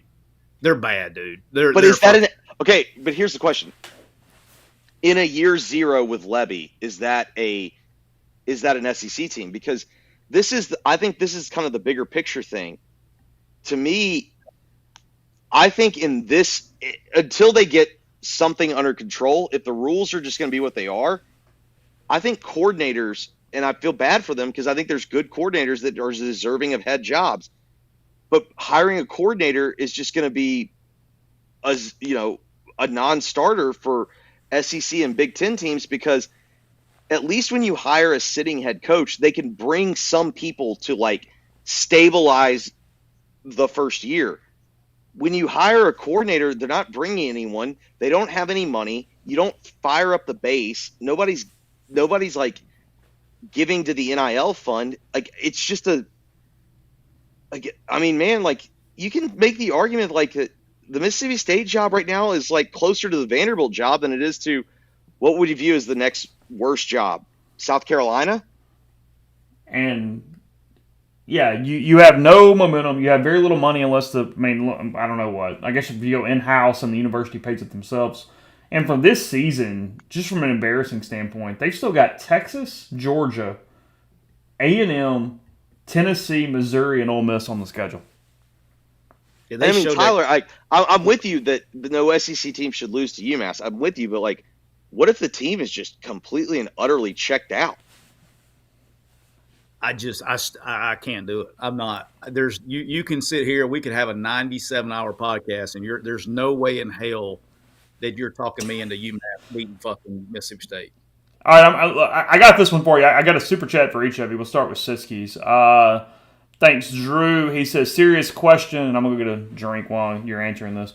Did you watch Mizzou Vandy, and do you think Vandy exposed Mizzou? I'll be shocked if Missouri makes the playoff after watching what happened today. Go ahead. I saw more of what I saw last week in the Boston College game, where they're a good team. I don't think they're an elite team, and their schedule is probably going to allow them to get through. Get to 10 wins and at least get in the discussion. I felt so bad for Vandy, man. Golly, I felt bad. They played their ass off. Diego Pavia is a national treasure. God damn it. I love that kid so much. He is it's a privilege to watch him play football. Yeah, he really is. He's fun. I started watching him because of Rich Rod being at Jacksonville State. They're had all the CUSA games. Yep, the CUSA games. Taking over Maction. So, yeah. I mean, he's just a player. He's fun. He was fun to watch then. And then I know you really enjoyed when he beat Auburn last year. I know that made your day. But look, dude, guys, 14-5 against the spread. I enjoy Diego whenever. He is. He's a beaut.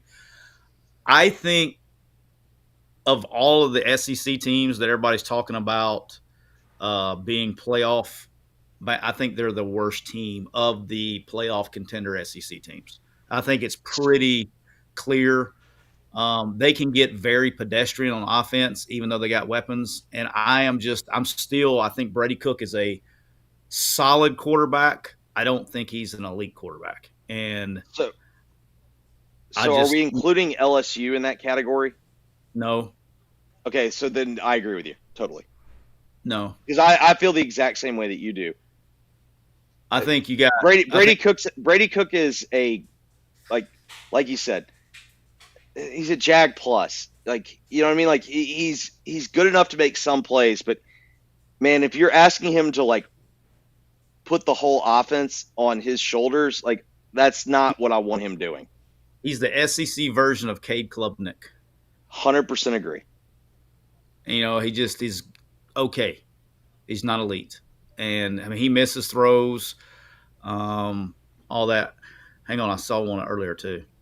I think Cade's a little bit better thrower. I think Brady's a better runner. but I agree with you. Like they're kind of, in terms of production, I feel like they're the same thing. Yeah, I saw a super chat. I don't want to ignore this one.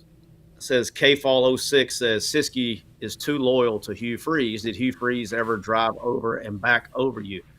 No, here's the truth. I have a personal relationship with the guy. We've had our differences, but I'm not going to air our personal differences on my fucking podcast. I mean, Tyler, you can't pay attention. The chat goes, show me on the doll where Hugh Freeze touched you. For the record, Hugh Freeze has done nothing to me. He has done something to a man that I admire and a man that I am loyal to. He's done nothing to me. Again, we have a personal relationship. I'm not. We talk on the phone.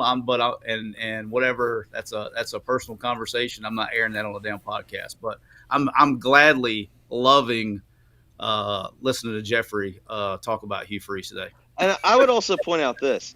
Hey, when's the last time you talked to Hugh, Siskey? When he needed something from you? No. Because I looked mine up and I completely forgot about the last time I talked to him. It's probably when you were in his golf cart and he was showing you that how he would have. I talked to him the week he took the Auburn job. I had forgotten about it until I looked it up on my phone the other day. Sometime this summer,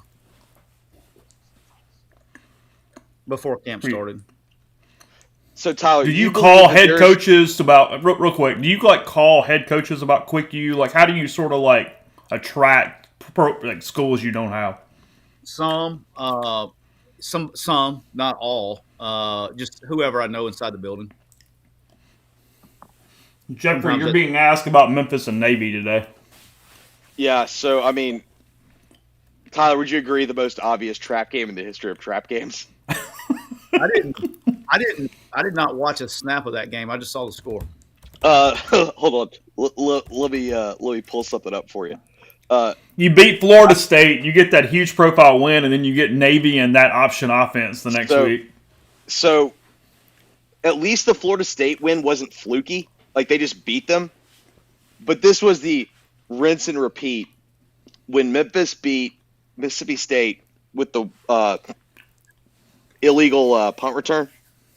You remember that when Leach was there?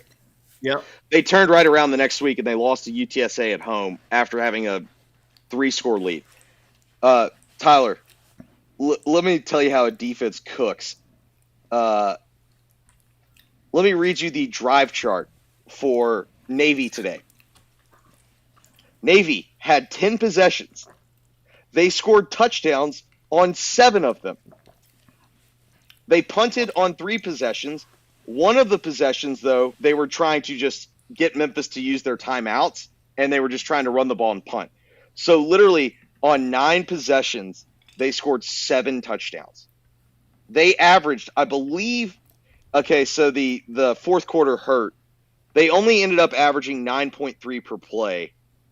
I mean, it was just the most obvious thing ever. Memphis knocks off Florida State, turns around the next week, and you play Navy off a bye week. Navy also is playing with more tempo than they usually have. But I mean, it literally looked like an arena game. Like, Memphis had no chance of stopping Navy unless Navy stopped itself. I can't wait for the Boo Birds to come out at the end of the year, because I think every single really contender, we may end up with a Sunbelt team in this bad boy before it's all said and done. How about James Madison doing my man North Carolina dirty today? So, did you see the report that Matt quit and then came back? I saw that he said it in the locker room. I didn't see it said he quit. Well, yeah, but I mean, like, he told the team he was stepping down or whatever. Let's see what I saw. And then, like, an hour later, changed his mind or said something different? It said, report, Matt Brown told the North Carolina locker room he would step away if things couldn't get straightened out. Oh, so they left that predicate out. Media is great today. That's awesome. So context and all. You just get the words you need, and then it's over. That's it. It's fine. Here's the other thing, though, because, Tyler, didn't you have South Alabama on Thursday, too? Yeah. Hey, look, I sure did. Let me tell you something. That was an emotional hedge. I Yeah. did not feel bad. I did not feel bad because not only was it not even fucking close, but when Vegas misses it by 41 points, I'm okay. I'm okay. I don't. It's one Yeah. thing with the wrong side But when Vegas misses it by 41 points. And let me tell you something. Y'all write this shit down. If something happens and there's an investigation one of these days, I swear to you there was point shaving going on in that game. so the only In reason App why State, South Alabama? 100%. the only reason why I'm not convinced that there was point shaving, although the missed extra point is a tough counter to whatever I'm going to say.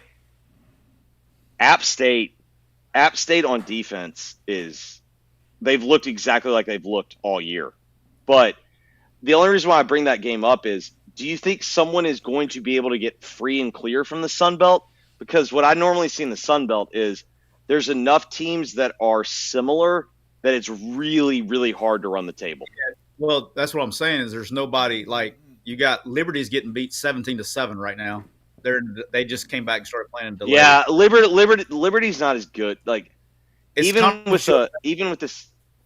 CUSA's schedule, whatnot, they're gonna have to play App and ECU. I just don't think they're getting in unblemished. And I know everyone's gonna do the move of this year's different than last year. What happened to Liberty in the bowl game is gonna get held against them. Yeah. So who would you put money on right now? UNLV? Well, I'd put money on whoever in the Mountain West, whoever comes out of the Mountain West. Okay. If James Madison runs the table and then puts up whatever they put 206 on North Carolina today, I think that would help them get in overall if they go undefeated. Now, I agree with you on that, but I just don't think. I think the Sun Belt's so. I think the Sun Belt's just It's hard. Talbot, good to see you, bud. Always enjoy when you're in the stream. He says, Siski, I just told Ezel after the game that y'all have to get him on the podcast. Oh, I'd love to get Rob on that. He does. Rob has the best Saban impersonation ever.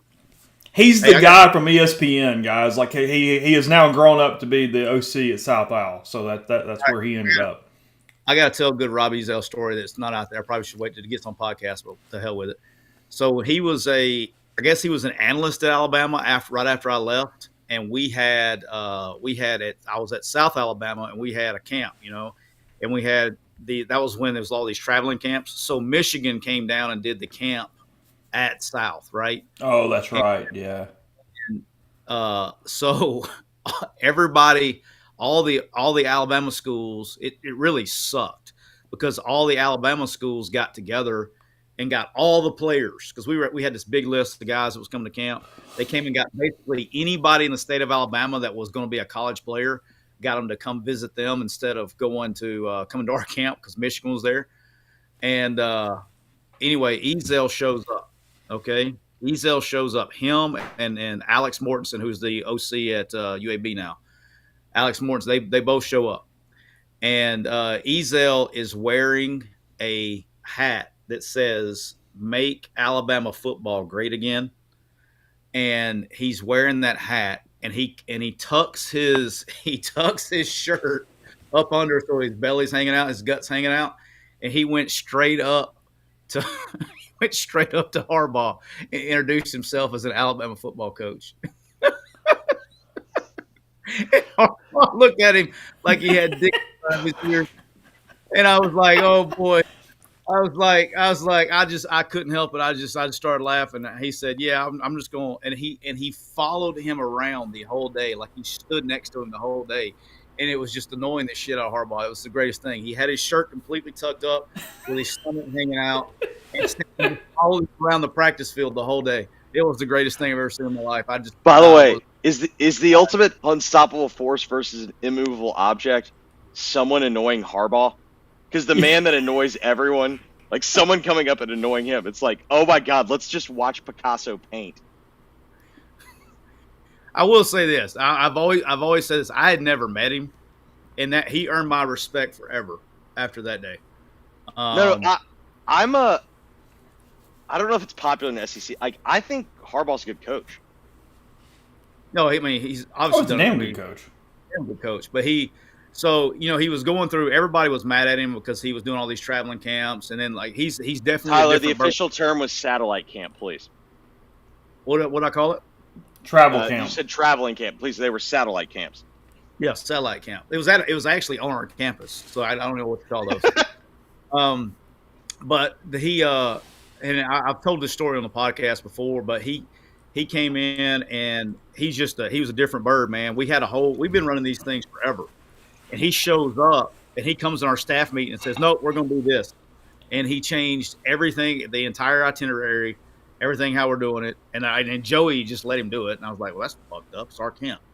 But anyway, he does all that, but he goes in and he comes back out with a Julio Jones jersey on because Julio's from the area, And so he's definitely a different bird. Shout out And Foley. he loaded up. He got Copenhagen. I was like, dude, he loaded up fine cut Copenhagen without packing it. And so the shit was all in his teeth. And I was like, what are we doing? And but here's where it was really cool is we were just sitting there. It was like in a break. We were in a water break, and it was me and Vincent. I think Chase Smith, who's the head coach at Spanish Fort now. We were sitting there talking, and he's like, "Well, hey guys," and they were supposed to leave our place and fly the plane to like Texas or somewhere and do one the next day after the camp. Says, "Hey, what do you guys got going tonight?" And then Bryant Vincent, who's now the head coach at Monroe, said, "Yeah, I'm going. One of my old trainers, his wife has cancer, and we're having a fundraiser for her." Tonight, we're gonna get out of here as soon as the camp's over. It's good to see you, or whatever. And he's like, "Oh, that's cool." He literally went over to his ops guy, told the ops guy to hold the plane till the next morning and get him some clothes. And he went and showered and went to Spanish Fort and helped them raise money for her that night. So I thought that was and didn't ask for, no media was there. It never got reported on, anything like that. And so I always say, when people like that do things like that without the cameras being around, that tells you a lot about them. What did you mean about point shaving, Siski? What happened in the game Thursday? They ran a post rail, and this guy, the quarterback at App State is like preseason player of the year. He threw the bitch 5 rows deep, unpressured, uncovered receiver, threw the bitch 5 rows deep in the stands. All right, and then he threw a pick 6 with a guy in the back of the end zone. He throws to the front pylon, throws a freaking strike to the opposite color jersey. And then the tackling, they were like chest bumping and not trying to tackle the guys. It was very suspicious. Okay, first off, this is tough because what's his name? Aguilera? What's the guy? The quarterback? What's his name? That sounds close enough. It starts with A. Yeah. So he has a ton of turnover-worthy throws. Like, he is inaccurate. Now, it's entirely possible he's on the take all year. My bigger deal, though, is Jeffrey. There's one thing about being inaccurate. There's nothing throwing that bitch five. Okay, but dude, let's talk about the South Alabama kid. What was amazing to me is that South Alabama won in a blowout. How many throws did the South Alabama kid miss? No, I mean he missed them like staying on the turf. This dude missed the throw by 45 feet. I mean, Jeffrey, you could have hit the dude in stride. But like, my point is, like, we need to look into it all year because Scoops. What's up, guys? How we living? Oh, I don't know. I never understand why some of the post-game questions, people decide that tonight's the night that they're working on a feature story at 11:15 on a Georgia. Like say, you look tired.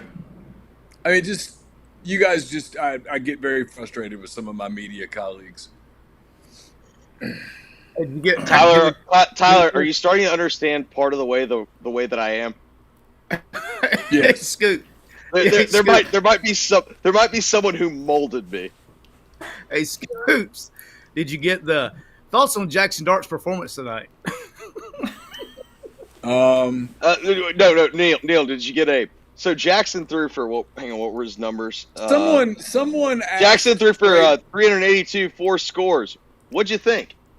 Someone asked Trey Harris about like the wide receiver room having like a Bible study or something. Seriously, I just sort of put my head down. Like, because I walked. Why do you hate God, Neil? I mean, we try to just trying to get a Doesn't Okay. Hugh Freeze has he has the corner on that, right? He's got that corner. We can't talk about Hugh apparently. Yeah, Tyler doesn't want us making fun of Hugh. He has problems with us talking about his buddy. No, And apparently the chat has problems with us talking about guys, Hugh. I've DM'd with Bo Wallace tonight. I got nothing. Hey, time the fuck out. I ain't say, y'all talk all you want to. I'm just sitting here listening. I didn't say you can. Hey, chirp away. I'm here for it. I've been waiting all week for this shit. I told Scoops on the fucking show Thursday. I picked the Arkansas money line to hear this shit. I'm just listening. Why do y'all just like y'all trying to freak? Y'all going lockjaw? Chase, you hadn't said shit either. What's your opinion, Chase? I started the entire conversation. Yeah, and you teed that shit up, and you just like you're not getting your boy tonight. Go ahead. What's your thoughts? I know Scoops has got his. Why did you not bring airplane bottles into the press box now? I forgot. Okay. Well, you didn't leave the house till like 3:35, but you probably still made kickoff, so it's okay. I left the house at. I forgot. It was after 6. So here's the thing. I left the house thinking I was going to be like timing it pretty close. I still got to the stadium with 20-something minutes before kickoff. Kick was like 10 minutes late. That's the way to do it, though. I mean, No, kickoff got delayed because of the Missouri game. Yeah, Vanderbilt delayed the kickoff. Okay. So Missouri. Let's be clear. Missouri delayed the kickoff. Vanderbilt just happened to be on the field with them. Because when I left the house, it was after 6 o'clock, way after 6. It might have been 6:15, and I was in the press box by 6:30, 6:35. Serious question: Who does Hugh in his Rolodex? Who does Hugh try to get on his side this week? Because that's what's coming next. Because today was a bad look for him. There's Auburn people, and to be clear, we want to talk about the greatest thing that happened today. It wasn't Arkansas winning the game. It was the Auburn crowd shots. The people that were crying in the stands. That was I that told was you guys amazing. this. They showed this one guy in the stands at the end, and he's losing his hair. He's 50 pounds overweight, and I was like, "Dude, you got so much more to be worried about than this football game right now." Not the dude with his date where she is yelling at the person and then starts crying like 5 seconds after that. She's having the full range of emotions in like 6 seconds. It's awesome. I had to hit pause just to laugh, and then I rerouted and I watched it because apparently something else happened after that. I completely missed it because all I was doing was just watching the crowd shots. The crowd shots were absolutely amazing. Yeah, their TV people did a fantastic job. Oh God, they're like, hey, let's find the fattest, saddest people that we can, and let's just tight zoom on them and just make sure that poor girl that she was trying to hold it together, and then she starts crying. And you could ask the same questions that we were asking about the redhead, the fat ginger. It's like, sweetheart, you got a lot more things to be crying about. Why is this football team ain't one of them? This football team needs to become less of a priority for you. And here's my thing: if you're crying after that game, what did you expect? What was going through your mind to make it that level of emotional that a loss was going to do it? Because they know what's coming, Chase. The reason why they're crying is, here's the deal.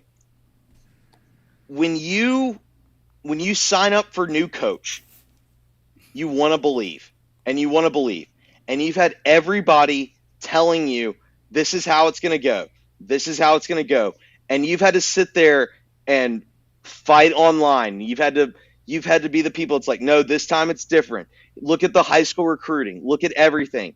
And then when you have the moment that you realize Sam Pittman with Tyler Green just out-coached us, out-schemed us, out-athleted us, that's when you start crying. You just start crying. Literally, Bobby Petrino benched his quarterback and won by 2 scores. I actually thought Petrino handled that really well in that spot. That kid needed a series off. I totally agree. He gave him one, and then he got him right back in. And as erratic as he is, he's such an athlete, and he made a couple of plays. And then there at the end, I thought just – and I know people want us to get to Ole Miss in a minute because Lane did say some pretty interesting things. I thought at the end, Arkansas's offensive line just dominated the fourth quarter. They did a really good job, and like if that's the thing is that I don't know if they're getting it next week either. If Green, I mean, he kept Auburn in the game, and they had to sit him. I mean, there was they had what was it back to back turnovers like. Well, like we had the Joe Flacco versus Joe Flacco. It was either a Thursday night or Sunday night game versus Mark Sanchez when like they had 3 straight possessions where both threw interceptions. Like we had that thing going where it was like a back and forth flinging poo. Hey, the Flying Mormons are putting it on the fucking K-State Wildcats right now. Let's go. 31-7. We hear you haven't had a great day, Neil. I'm sorry. You got Colorado though. I mean, I'm not any good at this. No, Neil. The best part about the Colorado thing is we were talking about Bo Wallace's text or whatever his tweets, and as we're talking about Bo Wallace's tweets, the Baylor kid fumbles the ball in overtime as he's going into the end zone. Just like the 13 Egg Bowl. It That's was how it ended. Poetic justice. Like it was like you cannot script that. Andy Staples is retweeting Bo's tweets, by the way. So. That should go. I mean, in all seriousness, for a minute, the Bo Wallace tweets are going to be a problem for. It's good. Let me rephrase. Bo's tweets are going to be something that Hugh is probably going to have to address on the recruiting trail in the next few weeks and months. I mean, it is not a. It's. No matter what you think of what Bo's saying or isn't saying, it is the fact is this is going to be an issue for Hugh. And you look at their schedule the rest of the way, and they caught some breaks. They don't get LSU, they don't get Texas, they don't get Ole Miss, but they got some L's coming and some games before the season that they probably thought these were wins are not were not wins. And then frankly, you watched the way Thorne played some of the game, and you're like, had you just stuck with your guy, you might have been okay, because the Brown kid wasn't ready to play in that game. And it's coming on the heels of Hugh being public and saying he needed a quarterback like Bo Wallace, basically verbatim. Yeah. So Kiffin what did talked Lane about. say? Yeah, sorry. Go ahead. Yeah, because I'll end up getting blamed for this conversation going off the rails. That's how that works. Neil, as long as I'm here, I'm always. That's true. Jeffrey will get blamed. I stand corrected. Yeah. He said that. I mean, obviously they're going to start playing better teams.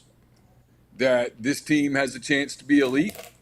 That it's got to do some things better. They've got to play some things cleaner, but they got some penalties on defense, and I thought it was interesting that he goes, look, this is just kind of who we are. This is our brand. We're going to play fast and physical, and that's going to lead to some late hits, and that's going to lead to some, unforced errors, but we're not going to try to change who we are defensively, and,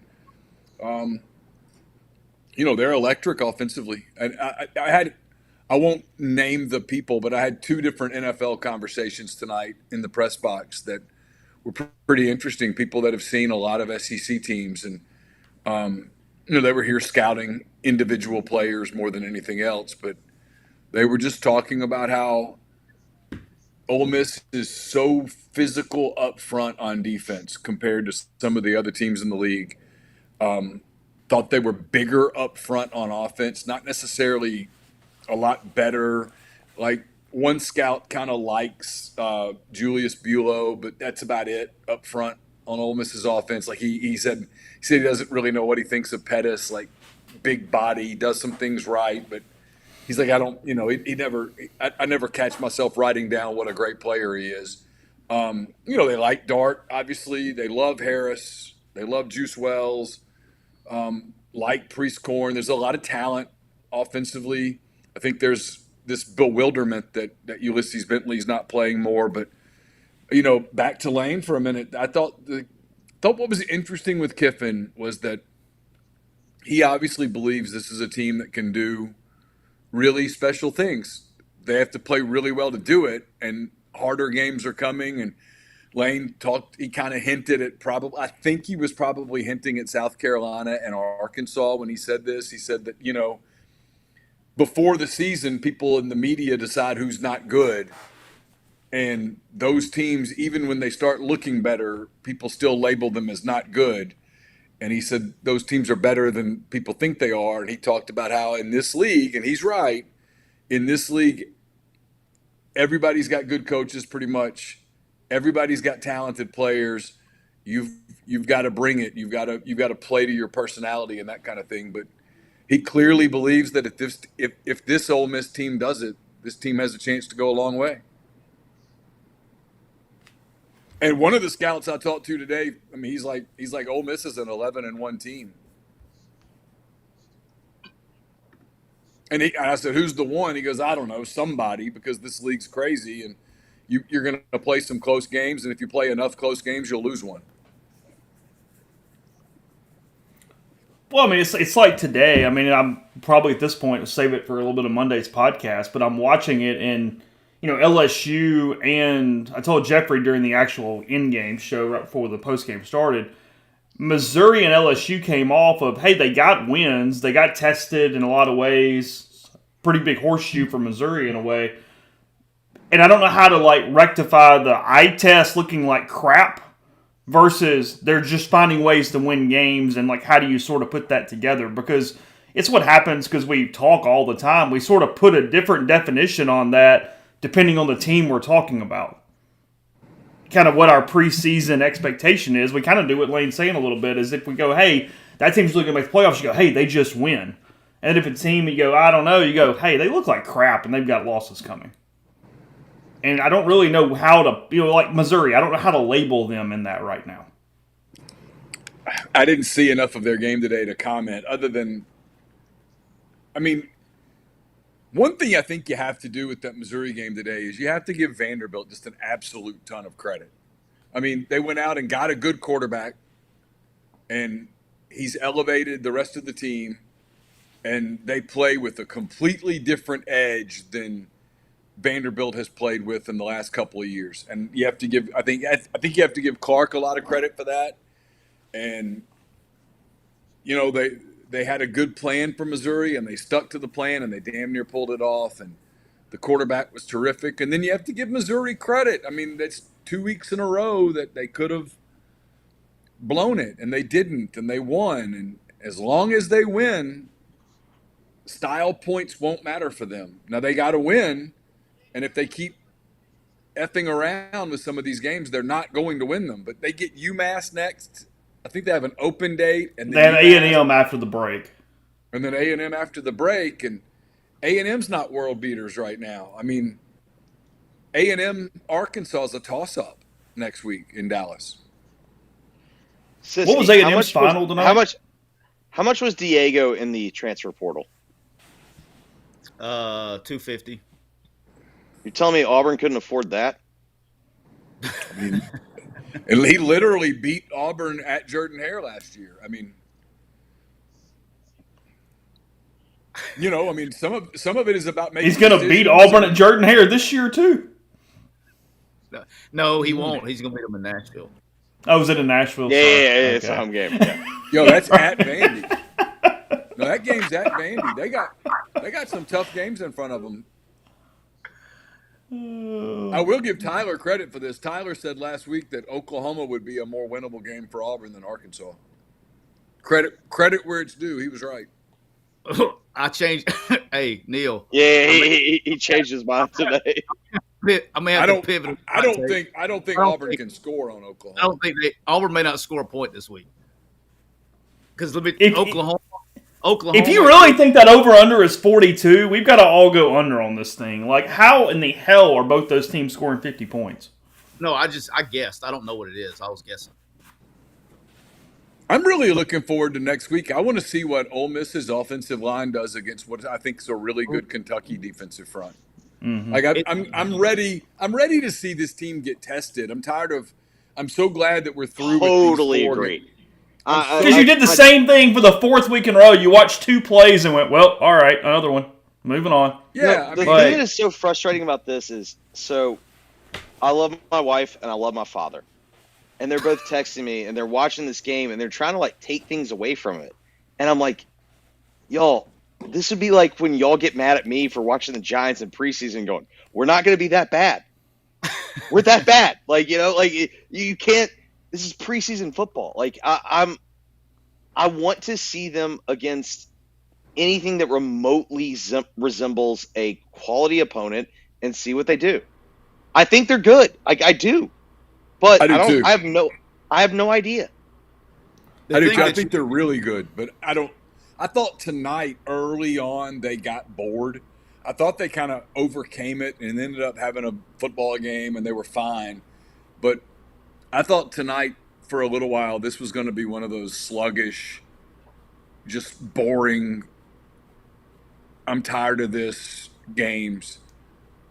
And they're more mature than that, and so they didn't have that game. They pushed on through it, but I'm ready to see them get challenged. I'm sure they're ready to see themselves get challenged. I mean, I wrote in my column, these 4 teams that they just beat, if those 4 teams played all 16 SEC teams, so we're talking about a total of 64 games. I mean, 0-64. I mean, 0-64 is the leader in the clubhouse. If you told me 2-62, okay. If you told me that Mississippi State lost to Wake, yeah, and somebody lost to Georgia Southern, yeah, sure. It would have to be State. Everybody else would beat Georgia Southern. It would. If you told me that Mississippi State lost to both Wake and Georgia Southern, I'd reluctantly buy it. Yeah, no, I'm fine. Ole Miss is 24-2 in its last 26 at home. Yeah, it's done a hell of a job. Yeah, you mentioned the Scheduling schedule. and By playing. the way, I was right on this. Auburn and Vanderbilt is at Auburn. They're good. I'll get some. Really? I'll get some value there. But their schedule coming up, Auburn. He's already got this heat. All this stuff's going on. Oklahoma, Georgia, Missouri, Kentucky, Vanderbilt. That could be over. It's a real shame. God, I hate that for them. Me too. That sucks. Man, darn. Super chat, thank you. Okay, Rebels says, in a vacuum, 1 TD allowed in 4 games, covered every line. Deficiency in the secondary and O-line aside, 4 months ago you would have paid for this type of start. Yeah, Ole Miss is outscoring opponents 20-something to 22. Yeah, I was going to say, like you all paid for this kind of start. You did pay for this kind of start. You paid very well. There's a reason why Florida probably wants your coach, and he's probably going to stay. It's because you paid for this start. Did Big East's shoulder just go in and out? Neil, what happened? We did not get him, and Lane said that when it happened, he thought that JJ had broken his collarbone, but that they x-rayed it and it didn't. He did not break it. I watched him, and I thought he had broken his collarbone too. So it looks like they got out healthy tonight, right? Lewis Moore went out late first quarter and did not come back. That's the only other thing that I know of. It did not look like ligament to me. It looked like contact injury just in real time, but I don't know. I mean, who knows? Who?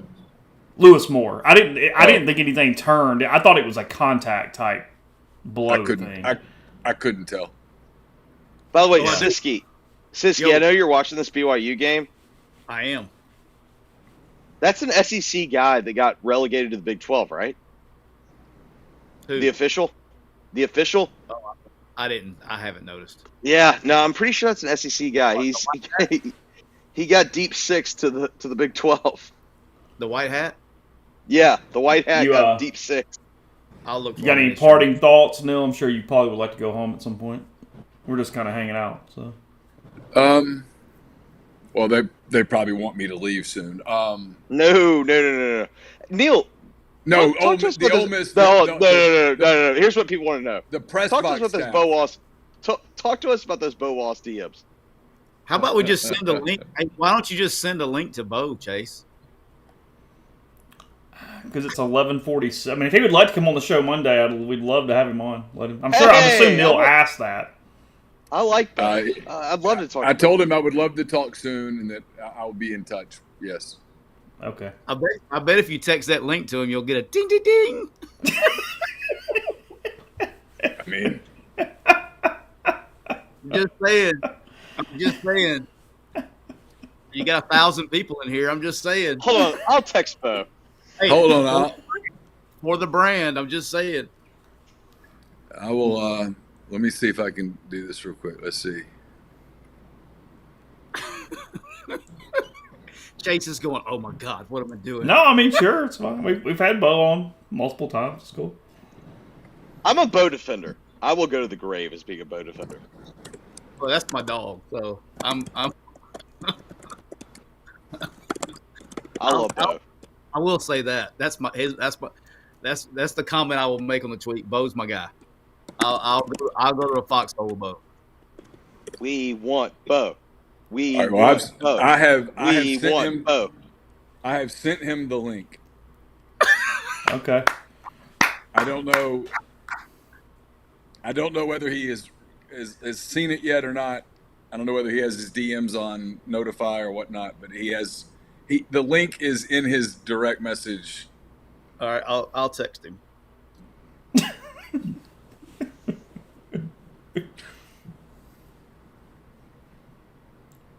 I'll never forget. Bo and Make sure he knows that if he does call in and answer, he's live immediately. Yeah. I'll tell him now. I want to give a Bo story that has nothing to do with football or anything.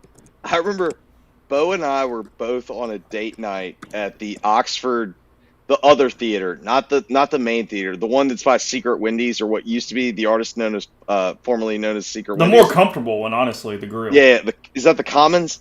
Yeah. Yeah. Bo and I were watching some terrible Planet of the Apes like sequel, and Bo sees me and he goes, "Are you here for the same reason I am?" I was like, "Your girlfriend made you be here?" And he goes, Yep. And I was like, "Is your girlfriend into James Franco?" And he goes, "Yes, she is." It was just hilarious. Like 6'5" Bo Wallace, good looking starting SEC quarterback, 5'7", fat ass me. And I'm just like looking up, like, we're in the same position. It's like, that was nice to know that no matter how much you think you've made it in life, you can always just be right where Jeffrey Wright is, which is just a terrible spot to be.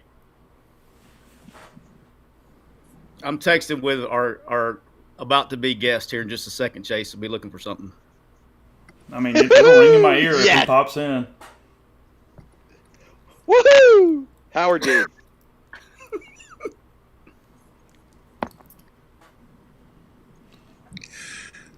I'm so happy right now. I'm so happy. Hey, I Neil, don't think they closed the press box, Neil, until 3 hours after the game. I think you're fine. Yeah, that's correct. I think you're okay. I can't confirm. They used to not close until Brad 3 hours. Sheffield is like, you son of a bitch, yeah. What time did the game end, by the way? I mean, 9:45-ish. Did it end that early? Oh, no, it didn't. Never mind. I'm crazy. We hadn't even been on 2 hours yet. We started in the fourth quarter. 10:20. Okay. Thanks for the super chats, guys. Seeing those pop in. Jonathan, my man, appreciate Whoever tweeted, everything are we getting this good week. Bo or bad Bo? Thank you. That was an amazing game. Bo's my guy. Yeah, we're going to barbecue some stuff for the goods, thanks to you. Like I missed something else in here.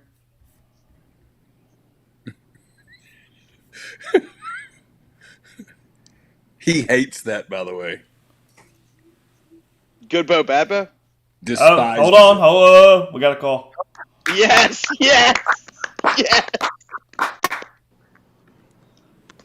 Mr. Bo Wallace, how you doing, bud? Hey, you are live. What's going on? I forgot to tell him he was live. Okay. Yeah, Bo, you're on. Can you hear us? Yeah, can y'all hear me? Yeah, we can hear you. Yeah. How you doing, bud? I'm doing good. I mean, I didn't know that saying that Hugh needs to take responsibility for his actions was going to cause me to, be called a fucking alcoholic and everything else. I'm sorry. No, you're good. I That's didn't know if it fine. was family friendly. I hear Coach Siski talking, so I didn't know what I could say. Oh, you can say whatever you would like. We're getting your video up in right now. Just hanging out with us and your friends. Hold on. Bo, I don't mean to cover Jeffrey up. I don't cuss, Bo. Yeah, I right. know. Well, Yeah.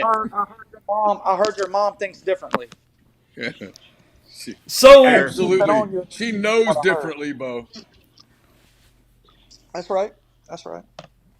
So what was it about today? I mean, just the quote. What prompted what prompted the first tweet today? I'm just tired of it. Like, I had to deal with that my whole career, and I tell my parents, like, my parents are wanting to say something, and for 3 years I'm like, no, don't say nothing, don't say nothing, and he continues to do the same things. I literally turn on his press conferences on Mondays, and I count how many times he says "I" after a win. You know what I mean? And then it's just always somebody else's fault. And I remember the feeling of being thrown under the bus constantly. Y'all know what I'm talking about, and the thing is just, I mean, I had to take injections to practice. And Hugh Freeze has never called a high school coach, a college coach, anybody that I was about to interview with, and helped me out when I laid my whole body on the line for him every day. So, I just think as a coach, that's not how I would act. I want to protect my guys. So that's just kind of how I feel. Bo, I love that you're saying this because I've been the guy that has taken up the arms of, you know what? I'm going to give the counterpoint, and it comes out that, like, I have freeze derangement syndrome, all these things. Yeah. I know exactly what you're talking about, where you just sit there and you go, hey, I know this guy's a human being. I understand there are multiple points of view on him, but whatnot. It's like the fact that you just point out the things that he says, and then all of a sudden people just start attacking you. It's like, I didn't say it. You didn't say it. He said it. And then all of a sudden you want to come at me? Yeah. It's like you sit there and you feel like you're taking crazy pills. Yeah, no, I'm sitting here like, why am I being attacked? I just told my experience with the guy. Like, you know what I'm saying? And then I got people saying, oh, we're going to get you fired. Like, for what? Because I talk bad about your college football coach? Like, here, I'll give you the email. Email them. Let me know what they say. You know what I mean? Like, so my thing with Hugh is just like, I laid my body on the line for him. I played hurt, broken, like games that nobody else would play in. And like, bro, like, I'm not asking you to hire me or nothing like that, but just make a phone call for me. You know what I mean? Like, just help me out a little bit. I think that's what most people would do, you know? Chase, do make sure you're tweeting out that Bo is on our show. Right I am. I did. Are you? Oh, hey, Well, I got 1%. Let me plug in real quick before I lose Yeah, it. plug in, but don't. Plug in. Absolutely plug in. Plug in. If I lose you, I'll call you back. Yeah, all good. We know. For the brand, Bo. For the brand, Bo. Yeah, no, you know me. I don't care about. I'll say what I want to say. So, Bo, I'm curious. Ever since the initial tweet, what has been the general response to you on social media? It's been 90%. You're exactly right. It's been 10% of people from Auburn that are delusional, that are talking still.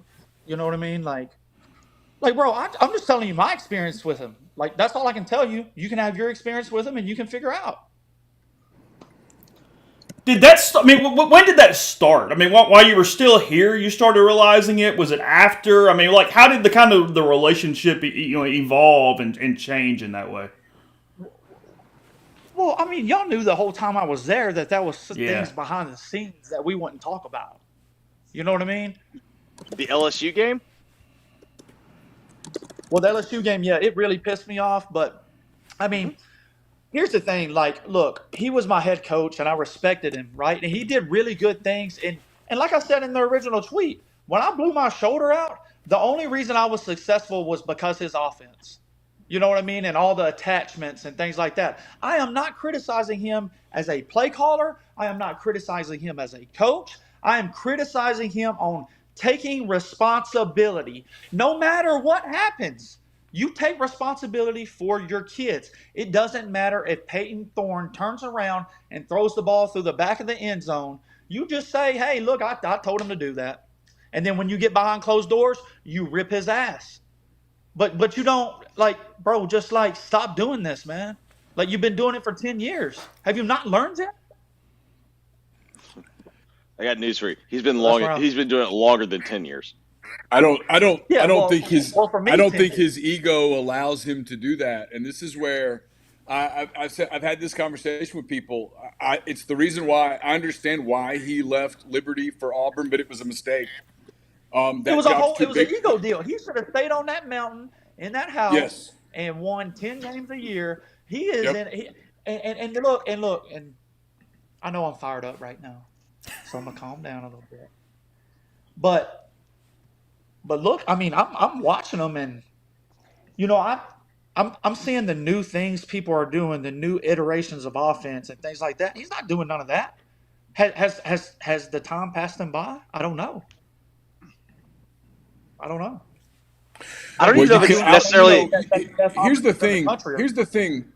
the thing, guys. You can out-coach people consistently at Liberty. And I mean that. I don't mean as a knock, but you can. I had this conversation with Every Andy week. Kennedy one day. Andy was talking about coaching in what they used to be in, Jeffrey, before they got in the American. They were in the Conference CUSA. USA. He's CUSA. like, sometimes in CUSA, you'll coach against a young coach who's a good coach, but he's still learning how to coach, and you can get him. He was like, man, in the SEC, you're not out coaching the elite SEC. You're not out coaching SEC coaches. Everybody's a good coach. And I think that obviously applies in football, right? Every staff, Lane Kiffin just got through saying this tonight. Every staff is a pretty good staff. Every team has good players. You're not going to just line up and out coach people and out scheme people day in and day out in the SEC. It just doesn't work like that. And anybody who thinks that's naive, it doesn't. But I think he thinks it. Yeah, it's just the stuff that he's still doing the things that he did when I played, and it's just like, man, like, are you like do you see what that did to me? You know what I mean? Like, did you see the good bow bad bow shit I had to go through? You know what I'm saying? Like, you're doing the same shit to Peyton Thorne. You're doing the same shit to him. The first time he did it to you, No. In fairness to you, at least he said there were games that you played well. He's not even doing. Yeah. He doesn't even do good Peyton bad Thornton, or you know what I mean? Like he just sits there and goes every time they lose, like it's Peyton's fault. That's just my thing. When I saw the press conference today, and I'm just like, dude, when are you gonna take accountability? I'm a young coach. I'm 31 years old, and I would never go into a press conference and say the things he says. So that's just where I'm at. Like, I don't give a damn. I'm worried about making sure the USJ Bruins are 6-0. But like, come on, bro. What was the first time he did it to you? A&M in 12? Mm-hmm. Yeah, and then yeah,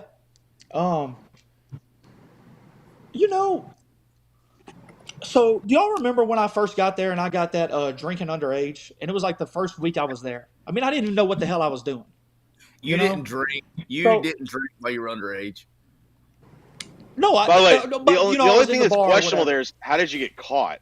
I mean, that's the only. Yeah. That's the Is only that where you were at the yeah. fraternity party or something? No, I was in Roosters where I went and I was in Roosters and ABC came in. And this is my second night at Ole Miss. I don't know what the hell's going on. I'm from Pulaski, Tennessee to Scuba, Mississippi. I don't know what the hell ABC is. You know what I mean? So I'm just in there chilling, and I get my underage. Well, Hugh brings me in the office. I'm like fresh, and he calls my mom, telling her he's gonna kick me off the team. I'm talking about I just signed out of JUCO. So I immediately lost respect right there, you know? And then just over and over and over the way he did me. And the thing is, I still politicked, you know. I still, I love Hugh. Hugh's gonna do a great job. Well, it was all fake, you know. That was my head coach. It was all fake, and I'm just tired of seeing him put 20-year-old kids down.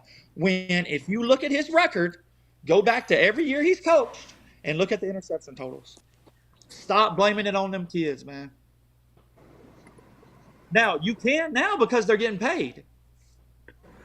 But I wasn't getting paid.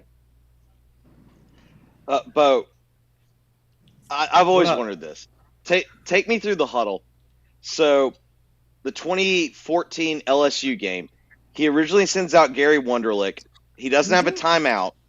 He's gonna kick a field goal.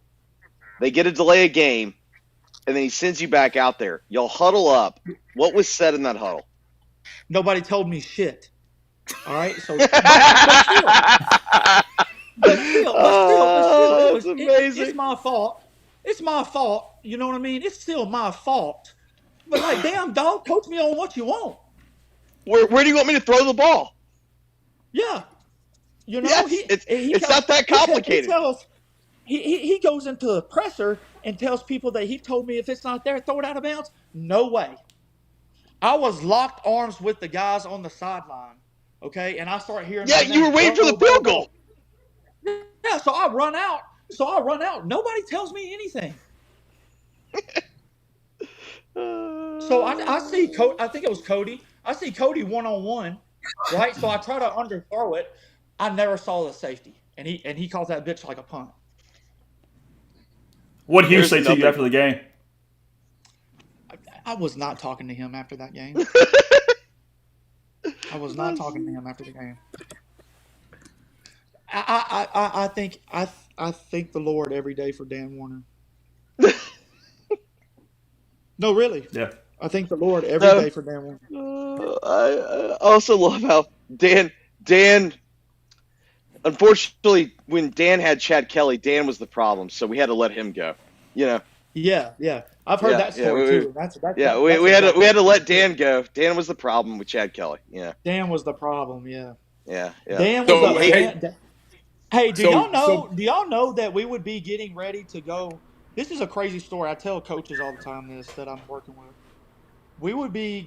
So this is after pregame meal, and we would be in Tupelo, like going to play a home game. And we would be doing our last little walkthrough before we went and played on Saturday. And this dude would be installing shot plays on Saturday, 2 hours before we went and played the game. And I'm just looking at Dan like, yo, are you going to call this? Like, do I need to get ready to run a play that I've never ran before in an SEC football game? The best part, though, is if you miss the throw, he's going to blame you. Yeah. Yeah, it was there. It was there. And probably tell the media we've repped it over and over all week. Yeah, we worked it in practice all week. So is Dan just like looking at you and just like shaking his head and going, "Hey, just deal with it. Just get through this, and we're gonna be all right." Yep. And I think that was one of the issues that I think came between him and Dan was, Dan. That was not has his a style, conscience.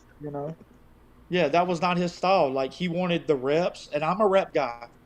I wanted all the reps in practice. I need reps. Like, that's just who I was. Players are different. Some of them don't need none.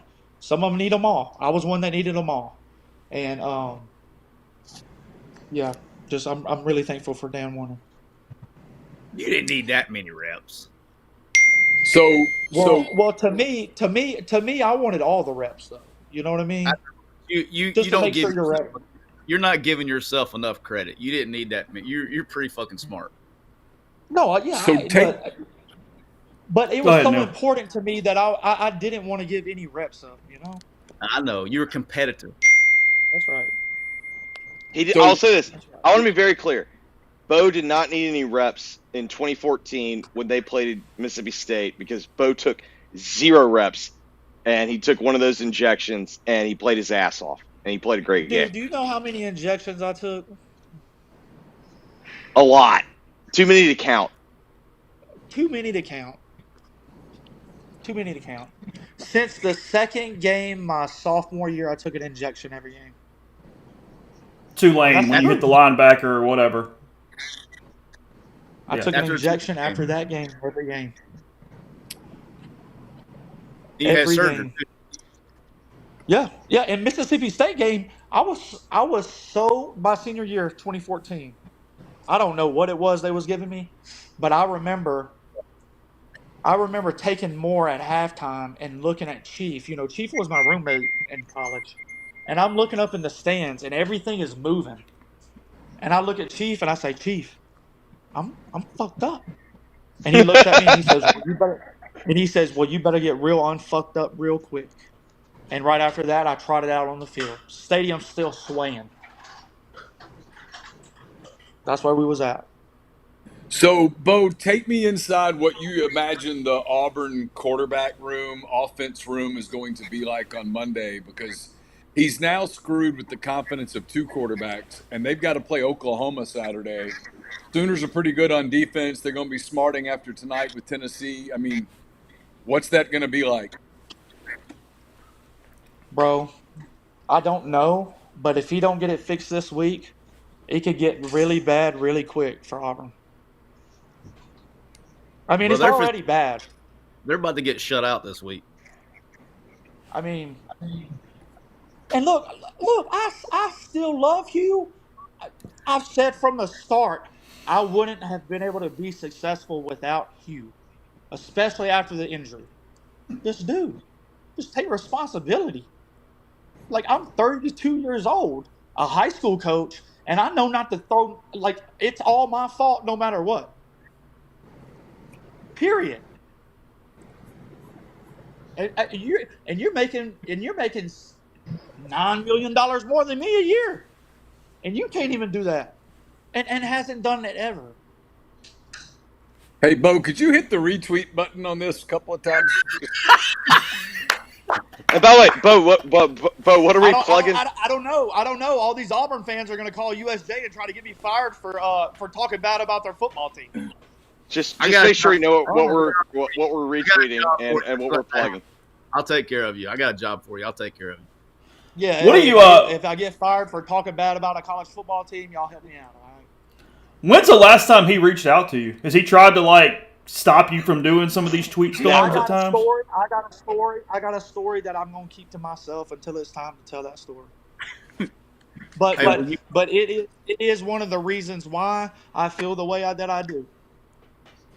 Hey, since I took care of you when you were late for the bus and hungover, will you make sure that MPW is the place that when you get ready to tell that story that you'll tell your story on MPW? Or 92.9 FM ESPN. There is no question that I will tell that story with Neil McCready, Tyler Siskey, and Chase Parham. That's my favorite. That's my favorite two that I've ever had. And then Siskey, you're one of my favorite coaches, other than when you was calling out our signals when we was playing Bama. No, but that's the second reference to Siskey stealing signs that night. But Siskey, I don't blame you. That was your job. I don't blame you. I blamed you for not changing the damn signals. Change your freaking signals. What are you thinking? Hey, now that we got a special guest on the show and he's telling everything, can I call a timeout real quick? Oh, yeah. Hey, Bo, who created all those signals? You. So is it really stealing if you're taking back what's yours? You know what? Like I said, I'm not mad at you, Siskey. That was your job that night. I'm mad at the guy that wasn't prepared enough to change the signals and was getting me killed. Okay, hold on. Just for our audience in right now, which is growing by the second. So, Siskey, you created the signals and the entire setup for Ole Miss's offense, whatever.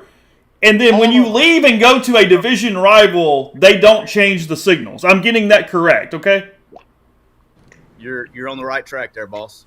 Chase, every time we dropped back to throw a pass, they was in two-man.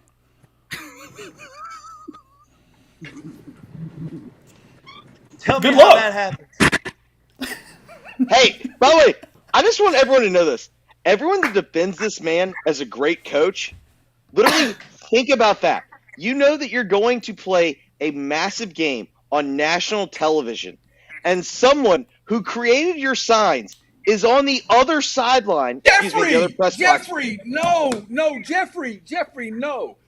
This is a man that knew he had multiple calls to Asian strippers on his cell phone and didn't delete them when he was given the opportunity. You think he's going to change his signals? For the record, Neil, we don't know there was. He just blamed Tyler. That's what he does. I'm surprised he didn't. Neil, you made a mistake there. We don't know there was only Asian strippers. Yeah, well, okay, fair enough. I'm surprised. We know for a fact it was Asian hookers, but we don't know what other hookers he called. Fair enough. I'm surprised he didn't blame them for the calls. No, he tried. Do you not remember? He tried. Well, I mean, all Tyler did that night in Tuscaloosa was do the job for the school that was paying him money to do the job. That's it. I do not blame Tyler, you. I want to defend you. I want to defend you here. So, granted, it's high school football. Who gives a shit? But our offensive coordinator, my junior year, we won a state championship. He got hired to be the head coach of the Baylor school, and he took our defensive coordinator. Do you know what we did when we went to play Baylor the next season? We changed our fucking signs. You know why? Because they knew what our signs were. Like, it's like mind-blowing to me. The fact that you wouldn't even sit there and go, oh, I can't believe that he would, man, he got me. By the way, this is the other thing that's left out of that conversation. Hugh texted Neil that night, my boy Siski got me. No shit, dude. Shit. Yeah, no, man, he's gonna get like, Bo, you had, like, the whole week, you there? All right. Yeah, like, the whole week you had to know that was coming, right? I mean, you're a smart guy. You look up going, what the hell are we doing? Like, I mean... I felt that way from the start of the season when I knew Siski was going to Alabama, and in my head, I'm 20 years old. I'm just trying to, like, have a good game. But I'm thinking in my head, this motherfucker knows the signals. Like, okay, is that just what we're doing? Like, we're going to go play Alabama when they have our signals. Like, what? Bo, I got a good one for you. So, when Hugh was coaching at Briarcrest and we were at MUS. Hang on, Jeffrey. Bo, Can you also, since you're on the show, can you also validate that when I was at Ole Miss, I did the same job for Ole Miss? Can you please validate that to the people? Yeah, and you sat in our quarterback meeting rooms every day. If it wasn't Siski and Dan Warner, I would have went completely insane. Did you know this when you signed? My parents didn't want me to go there. Well, I remember that. But it's because of this kind of stuff. Listen. My dad, the whole time I'm playing for Hugh Freeze is telling me, man, something ain't right about that guy. Something ain't right about that guy. I'm like, Dad, chill out. Like, everything's cool, Everything's cool. And then when it all went down, he called me and he said, I told you something wasn't right about that guy. So, I mean, everybody that's been around him knows the type of person he is. But boy, he can mask it with some religion, and he can talk to a mama in recruiting. Mm-hmm. That mama will be wrapped around that finger, boy. Mm-hmm. I've seen it so many times. So you're not shocked he's really good at high school recruiting right now? No, I'm not shocked at all. He's a great recruiter. He's a Baptist preacher. Mm-hmm. Well, not by definition. He's not ordained. He gets to baptize.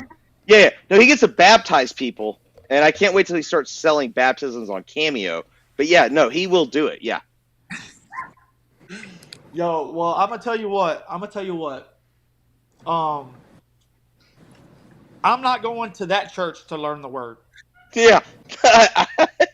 Yeah. Well, welcome to my life since That's 2004. not the church that I'm going to go to learn the word. I can't believe. And Lord knows I need it. When people ask why do I hate Briarcrest, Have you heard from any Auburn staffers tonight, Bo?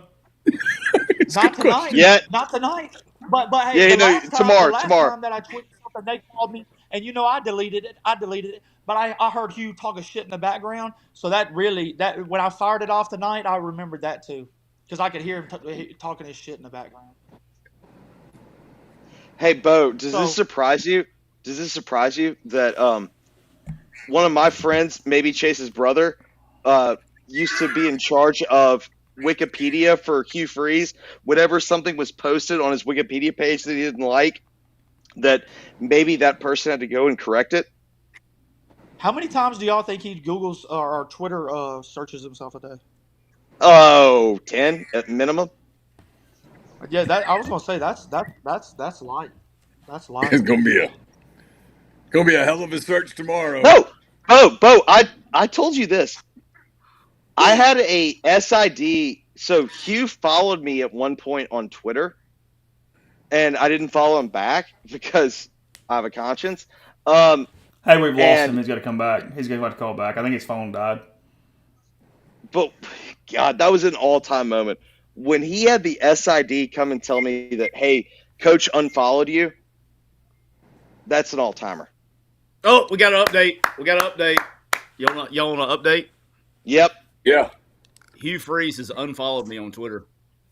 Really? By the way, Tyler, My bad. I can't wait till you're going to get a phone Did you hear that, Bo? Hugh has unfollowed Siski now tonight. What's that? Hugh just unfollowed Siski. No, Hugh unfollowed Siski tonight. Yeah. Man. I'm unfollowed. Tyler, you're gonna get a phone call from tomorrow from the Auburn SID staff to let you know that Coach unfollowed you, just in case you didn't know. Hey, you're late. My phone is melting right now. You have no idea. Yeah, there you go. No, Bo, I was telling people he followed me apparently at one point, and I didn't follow him back because I was like, whatever. I don't actually like this guy. And I'd have an SID member come and tell me that Coach Freeze followed me. I did not follow him back. That was very disrespectful, and therefore he would be unfollowing me. Like, that's literally where his mind is. Hey, How much sleep did you Chase. lose that night? Hey, Chase. You lose a lot of sleep that night?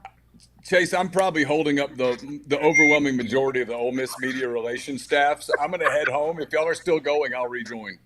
Okay. Can't wait. Good luck now. We probably will be. I'm about out. I'm about out. I got to get up. I got to try to go 6-0. Pussy! You know. What are you doing tomorrow, Bo? What are you doing? Shit, I got to get ready to go win the game next week. Who do y'all play next week? We got St. George's.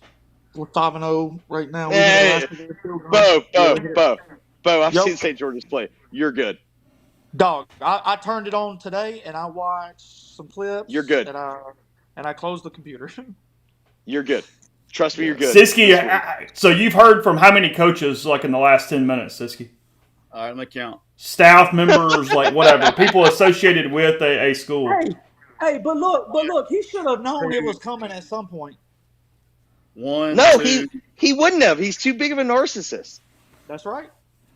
All right, I've heard one from Ole Miss, one from Alabama, one from Tennessee, one from Georgia, and then one from South Alabama. Hey, look. Okay. Before I even sent that tweet tonight, I sent it to my parents, right?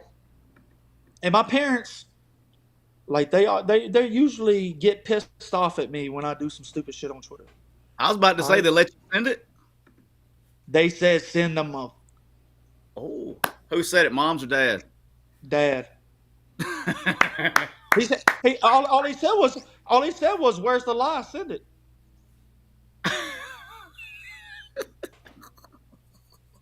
Yeah. Where's the lie? I'm not lying. Like, dude, you could have just I got to Ole Miss with you. We had how many scholarship players? 52. About that. Yeah, 50 something. And then I end up And like I said, his offense was really good at the time. It helped me so much with all the attachments, and I had answers every time, right? Mm-hmm. Oh, shit. I was making a point. Shit. He was still. They weren't very talented. He did a lot of things to help you be successful. He would still back up the bus over your back. Rusher. I mean, you become the all-time leading yards getter in the history of the school, and you break your shoulder doing it and still play through it. You break your ankle doing it and still play through it. Like, bro, could you help me out a little bit and not just say fuck me? You have nothing to offer him. He doesn't care. Yeah. Yeah. I don't understand why it's so hard for people to understand. And apparently I'm the bad guy because I sit there and point out, literally, this human being has a very consistent pattern. The pattern is if you can elevate him, he will elevate you. If you have nothing to offer him, he doesn't give a shit. So did he ever support you?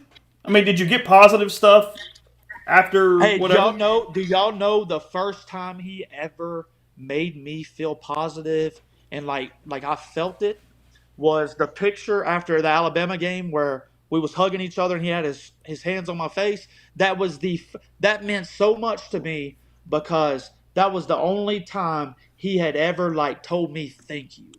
Yeah, and the only reason he cared is because his face was in the picture. But he don't have to tell me thank you because I don't owe him. He doesn't owe me anything but acknowledge the shit I'm going through to play for you.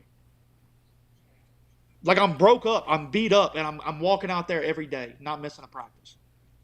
For you to go get $100,000 every time we win a game, and I ain't got shit.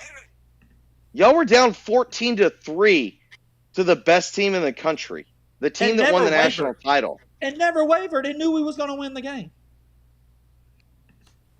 But the only reason why he cared about that picture is because he was in it. Yeah, it was the biggest fucking win in Ole Miss history. He was gonna get that picture. Hell yeah, he was. But yes, but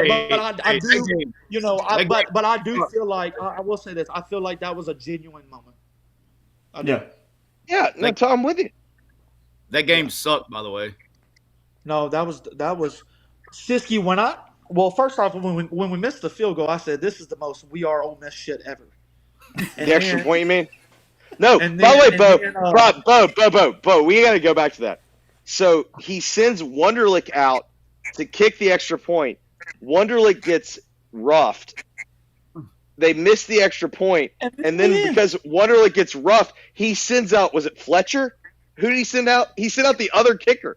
It was the most Hugh Freeze thing ever. Dude, when he put Jeremy Liggins in the game down there and tried to run a boot, and Jeremy was running with the ball in one hand, I looked at him and I looked at him dead in his face. I said, "Don't take me out of this game again." By the way, so did 60,000 Ole Miss fans that were there that day. God, and I was so calm that day. Sometimes I let my emotions get. I let my emotions get the best of me. But I wrote a little hot, but we all do. You did. You played well that day. You played your ass off. I just love this shit, man. I'm just passionate about this shit. It's not I just love football. I'm sorry. I just care about it that much. You're like Jim Harbaugh. I like football. I like guys that like football. No other interest. I don't play golf. Yeah, I don't do anything. I agree. I get virtual reps on the Madden or the NCAA, and then I go call my ball player. Thank you. By the way, Bo, thank you for calling those reps, because do you know how many times in my life I've had people say, "You're wasting time"? I said, "No, I'm reading coverage. Those are reps." No, yeah, you're doing that. Hey, I'm reading my aiming points. I'm cutting off my aiming points and all that kind of stuff. 100%. I'm getting better. We're doing big. I'm sharpening my mind. Before the play, I'm getting my progressions right. All right, triangle, circle. Absolutely. No, more importantly, I got to set protection. I got to sit there. I've got to look at the entire field. I'm getting it better as a football mind. And there's been so many people that do not understand that. I need them to put the real coaches' names on it like they used to do back in the day. So when Hugh's available to be hired as an OC, I'm Yeah, not hiring. I will not. Yeah, me either. Oh. But man, it was good to talk to y'all. No, it's awesome, Bo. Appreciate it, Bo. Hey, Bo. Oh, sorry, I I got- dropped y'all. Hold on. I got a real question for you. I just want everybody to know I'm not an alcoholic. This is water. If you go through my Twitter, everybody thinks I'm an alcoholic. Water. Okay, that's all we drink these days. Sissy, you got one last question for you head out. Sissy, go ahead. Hey, Bo, did you grow up in a middle class family? Yeah. I'm sorry, Chase. I had to do that. It's fine. Oh yeah. Yeah. I got mad at Hugh because I grew up in a middle class family. Yeah. That's the only reason. Sorry, Chase. Appreciate it, bud. Hey, let us know. We'll do it again. We'll hang out. Good luck prepping for St. George's here soon. You don't need luck. Trust me. Job if the Auburn You'll be fans get me okay. fired for talking bad about their football team. Yeah, of course. You're getting all the love from our stream right now. Appreciate it, bud. Yes, sir. Appreciate you. All right. That was Bo Wallace. MPW Digital Postgame Show presented by Realtree. MPW 15 for 15% off with Realtree.com for that. We should have got Bo to read the Saucy Nugs ad. We should have got him to pep Wendy's right there. That would have been beneficial. It's all good. Is there even a game still on? What the hell's going on? Yeah, right now? sadly. I mean, Tyler's got what he's getting 7.5, and he's up like 50 points.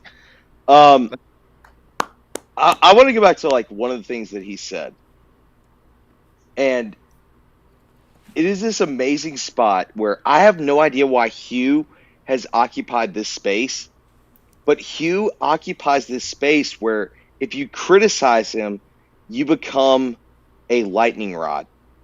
And it is fascinating to me because there have been more people that will criticize Nick Saban and people will give them credibility. But what is it about Hugh that makes, if you say anything negative about him, it somehow makes you like some type of pariah? And I do not understand it because there's way more that you can say about a lot of other coaches, yet somehow everyone just tells you to like shut up. Is it the I mean, I'm a Christian. Like, I don't understand. Like, what is it about Hugh that like makes himself have this bubble around him that it's like if you criticize him, you're just like out to attack people of faith? And I don't get it. I've never gotten it. I've never gotten that either. Tyler, you consider yourself a man of faith, right? I do. I don't. It blows my mind. I never saw anybody attack anybody over the faith thing if you go against him. Oh, yeah. It's because literally I've gotten this so many times. You just don't like God, do you? You don't like Jesus. It's like, yeah, no, I'm a pretty big Jesus guy. Yeah, I actually am. Like, it's mind blowing to me. To be fair, you do, over the years you have you have criticized him enough to where they're running out of reasons to get after you. Right, I understand that, but my whole point is that he seems to be this one guy that is impervious to criticism, and I think you're right. It's like, oh, if you just want, because Bo's going now through the same thing that I went through for like 10 years, which is I don't think this guy's that great. Like, I don't think he's the worst coach ever. But like anytime you point out anything that this guy does wrong, all of a sudden like you hate the Christian faith, and it's bizarre to me. Well, no, at the end of the day, I mean, look, he's not a bad football coach, but at the end of the day, you can't throw people under the bus like that. I mean, just to break it down that we had 1,100 people in here to say that, right? You can't throw people under the bus. You got to take accountability. Took a long route to get there, Siski. To get back around to there. It was a very entertaining route, though, Chase. It Hey, you was. should. We got some people in the chat. You should send the link to Hugh and see if he clicks it. Why do you think he struggles with that so much? As Chase goes, what? Why do you think he struggles with that so much? Because that is part of the profession. Like that's part of what the money's for. Yeah, for whatever reason, I don't have a good answer for you. For whatever reason, like when you work in coaching, you got to give. If you can't tell, I'm well past this. You got to give two shits what everybody else thinks about you. Because look, at the end of the day, doesn't matter what you do, and it's the same. It's exactly what you're talking about. What you just finished saying with Hugh, right? In the coaching profession, no matter what you do, okay, no matter how bad you are, you're always going to have 10% of the people, 10 to 15% of the people are going to love you no matter how bad it is. And then you're going to have about 10 or 15%, no matter how many games you win, no matter what you do, you're going to have about 10 or 15% that are going to hate you for whatever you do. They're never going to like you. You're never going to win them over. And then in the middle, you got like 70% in the middle that just want you to do a good job. So I learned a long time ago, just worry about that 70% and everything will be all right. Just go bust your ass. And like, you're not going to ever change. Like, I'm not joking. This is not a joke. Okay. This whole signal stealing thing that's been brought up a couple times tonight, no matter how many podcasts I do, no matter how many, I'm always going to have people that are going to hold that against me. I accept that. And I don't give a shit. It is what it is. And you don't try to explain it every single time and make people understand or like whatever. Yeah. In this I want to be very clear. You did your job that night. There was an idiot on the sideline that sits there and goes, "You know what I should do? I should use the same signals that someone on the other side he came up with." Like, but all kidding aside, I wasn't Connor Stallions in the game. You know, that's the thing. Yeah, I know. No, you literally were just like, "Hey, they're lining up in this formation. They're gonna run this." Like, duh. This is a fact. I literally did not have a headset on that night. I don't even care if you did have. So what exactly were you doing? I was actually doing personnel, and when the TV camera caught me, I was in an argument with Dean, who was an analyst. He was over there yelling at Kirby on the sideline that they're going to run the ball. Okay, well, no, they wasn't, because anytime, again, I mean, you can check the resume. It actually is the truth. I coached this position called wide receivers in that system. And I actually, to that point, I was the only other guy besides Hugh that ever called plays in an offense. So I kind of understand it. When you put anytime you put an interior wide receiver on the ball, it was 100% pass. That was 100% pass tendency. Well, he went to 10 red. He took out the tight end and he put him on the ball. And I was actually arguing. When I got called on TV, I was in the middle of an argument with the guy. He was yelling, "Run, run, run." I was like, "No, he's going to pass it. He's going to pass it." And hell, I mean, the ball was snapped. So that's what happened on the TV thing. But I was helping with personnel that night. All my preparation, seriously, the truth is I had in the game, I had very little influence in what happened in that game. Now, during the week in preparation, I had a ton of influence, but not during the game, because there's no way as fast as you're going. You know, I always said this, and I may or may not said this on a phone call with somebody too. I said, "Hey, if you're asked to fucking kick field goals instead of going for it on every fourth down, it'd been a one-score game." So during the week, you're going, "Hey, this formation's going to equal this," and you're taking them through. Yeah, Bo said it. You know, he's like, "Oh, they're in two-man every snap." Well, we played two-man the game because we knew, because, again, we did the breakdown. And, again, in 15 games leading up into that game, Ole Miss had 37 explosive runs going into that week. 36 of them occurred outside the tackle box. And so we knew that our five were better than their five. We played 5-on-5, two-man, and just dared them to try to run at us, and they couldn't do it because we were better than they are. But the preparation, any impact that I had on that game, just being completely transparent, took place before the game. It didn't have anything to do. I had little to no impact during the game. Yet this was 13, right? Literally, there was one human being that blamed you for everything. That human being is now the head coach at Auburn. We had a conversation. It's been dealt with. Okay. I just want everyone else to know that literally, someone got blamed for that, when in reality, because Tyler, I want to be very clear. I think you have nothing to do with the result of that game. Well, I know I don't. I mean, that's the thing Yeah. about it. I mean, I know. Well, let me rephrase it. In game, I don't think you had anything to do with the result of the game. The preparation beforehand may have been 100% like actually good information. But I do not think that there was something that you did in that game that cost Ole Miss to lose it. Not that game, no. Yeah. Like I will never be convinced otherwise. But like I said, again, it is what it is. But at the end of the day, it was way where I was pissed off that week. Where I was pissed off is people knew the truth and didn't address it and used that as an excuse. Yeah, but that's what happens with Hugh. Is everyone? I don't understand this. Why are there are so many people around the profession that like, is it because Jimmy's his agent? Like, I have no idea. Like, there are so many people that are like scared to be like, yeah, Hugh overstepped his bounds there, and no one will ever say it. Overstepped his bounds where?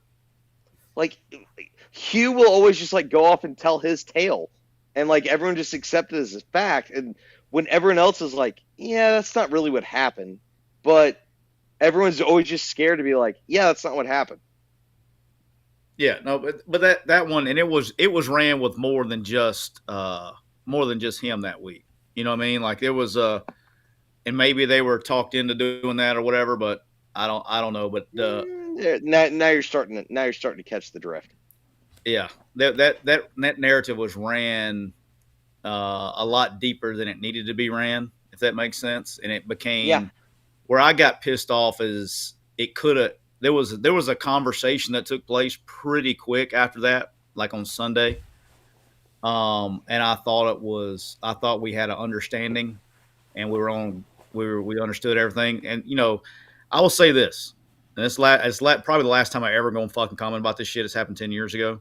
There's a reason they hired me back at Ole Miss. You ever thought about that? Yeah, no, I know for a reason why they did. Okay. There's a reason that the guy that was the head coach that hired me was on that staff, and I got hired back. I wonder why. When did you first meet Bo? I met Bo when he was a senior in high school in Jackson, Tennessee. You know, we signed him at Arkansas State. Yeah. Yeah. So him and Applin? Yeah. So he came. He was a freshman. App would have been a because we Junior, signed. App would have been, I think, a sophomore. We signed Bo when Hugh. So Hugh didn't sign Bo. We had signed Bo before Hugh got there, and that was the Clay Helton thing we were talking about earlier. And Clay was actually the offense coordinator at that time, and so we signed Bo, and Hugh got there, and then he was there that fall with Bo, and then Bo left to go to Scuba, and then when we got to Ole Miss, we needed a quarterback that understood the offense. And so Bo, that's why Bo says he's a rep guy. He doesn't give himself enough credit. Bro's sharp as shit now. Bo gets it. The thing that Bo did well at quarterback, one, he's tougher and shit. And, you know, he didn't have to do all that. And I'll go ahead and tell you, I don't know if I've ever coached or been around a tougher mentally and physically quarterback than him. Matter of fact, I know I haven't. He played through a lot of shit, you know what I mean? And I mean, obviously he's been talking about it all night, but he really did. I mean, he didn't have to. He had to have surgery at the end of the year. I mean, he had about 47,212 screws put in his shoulder. And he worked his ass off to get back and be what he was. But I mean, I will say this. I'll go to war with that guy. You know what I mean? Like you have to have, and this is probably why Bo's pissed off. And I get it. You have to have a special place in your heart for somebody like Bo. And I don't mean to get all crazy and all that stuff, but like we get paid and not paid and fired by winning and losing games. And when you got players that put it on the line for you like that, you gotta there's a special place in heaven for people like that. I mean, he didn't have to do any of it. And I think he deserves all the respect and admiration from any person ever benefited for him being on the field. And that's why he's always whatever I can ever do. He's always on the top of my. He calls me, I answer. He texts me, I answer. I never. You just got to have a special place in your heart for somebody like that. I mean, he does things the right way, and you know, they don't make him like that anymore. You know what I mean? Is that going to transition into his coaching as he gets older too? I mean, is that something that helps in that arena? Yeah, I mean he's gonna. The thing that Bo learned is like, so Bo was never given anything. That's the thing that's different. Is Bo worked his ass off. I mean, and Bo will. He's not going. I mean, I'm not talking out turn. He'll tell you he's not the most overly talented person that's ever played quarterback. He worked his ass off. The reason he wanted reps is because, like, he was the guy. He didn't want to get Wally pipped. You know what I mean? Like, he was like, "Fuck you, I'm going to play." I mean, I'm going. He never wanted to give anybody else a reason to go in the game. It didn't matter if it was practice. He's the ultimate competitor. And you know, he doesn't. Now, the other thing I like about him too is like that I don't give a shit, Bo, which is what we got tonight. That's also what made him great. You know, there's a fine line, man. There is a fine line. You got to can't give a shit, and that mentality is what makes a great quarterback. You can't just be like somebody that's not that's just like, okay, boys, let's go get in the huddle. Mm-hmm. I mean, he's that's the kind of guys that, you know, and I'm sure you'll see on Mondays is, you know, AJ's very similar. You know what I mean? Like there is a pattern here, you know, and the offensive coordinator at Georgia Southern tonight is another one. You know what I mean? Ryan Applin, he was another one. Those three guys are the kind of the benchmark of that position, in my opinion. Kind of closing that, you were talking about, got a super chat here. Okay, Rebels, I think he's just saying you'll agree with this. He says, but as much influence as you had during the week doesn't matter until the ball gets kicked. Ohio State, Bama, play sheet, and trash can, prime example. Yeah, dude, I had Ole Miss fans are mad. I knew every play, and they were huddling. I knew every single play the entire game in the playoffs against Ohio State. Every single play. And they ran through our ass like shit through a tin horn. We couldn't slow their ass down for nothing. I mean, I literally knew every freaking play the entire game, and it didn't matter. I'd like to step in here. I'd like to step in here because I'm with Tyler. So Hugh's offense hasn't actually changed since he was at Briarcrest. I ran scout team quarterback. Hugh had one NFL guy and two D1 guys and another like 7 guys that got scholarships. We knew everything that they were going to do. You know how we knew it? Because we figured out when they said an SEC team that was in the East versus an SEC team in the West, we knew which way they were moving the ball. Were we cheating? Like, it just blows my mind that, like, he's got every excuse in the book. And sometimes it just comes down to exactly what Tyler was saying about the Ohio State-Alabama game, which is they got beat off the ball. Like, why is that so difficult for people to understand? Is it you don't want to believe it? I don't know, but I wish they would have understood it. It made my life a lot easier.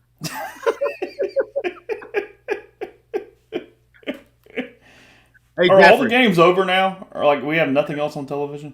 I mean, Jeffrey, kind of. Yes, sir. I appreciate you showing up fucking 10 years late. Appreciate the shit out of that.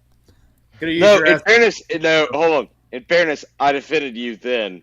No, I bet you were talking shit. I bet I can go find a file where you just talking. Chase. No, Tyler. I was hating on Freeze in 2014 well before it was cool.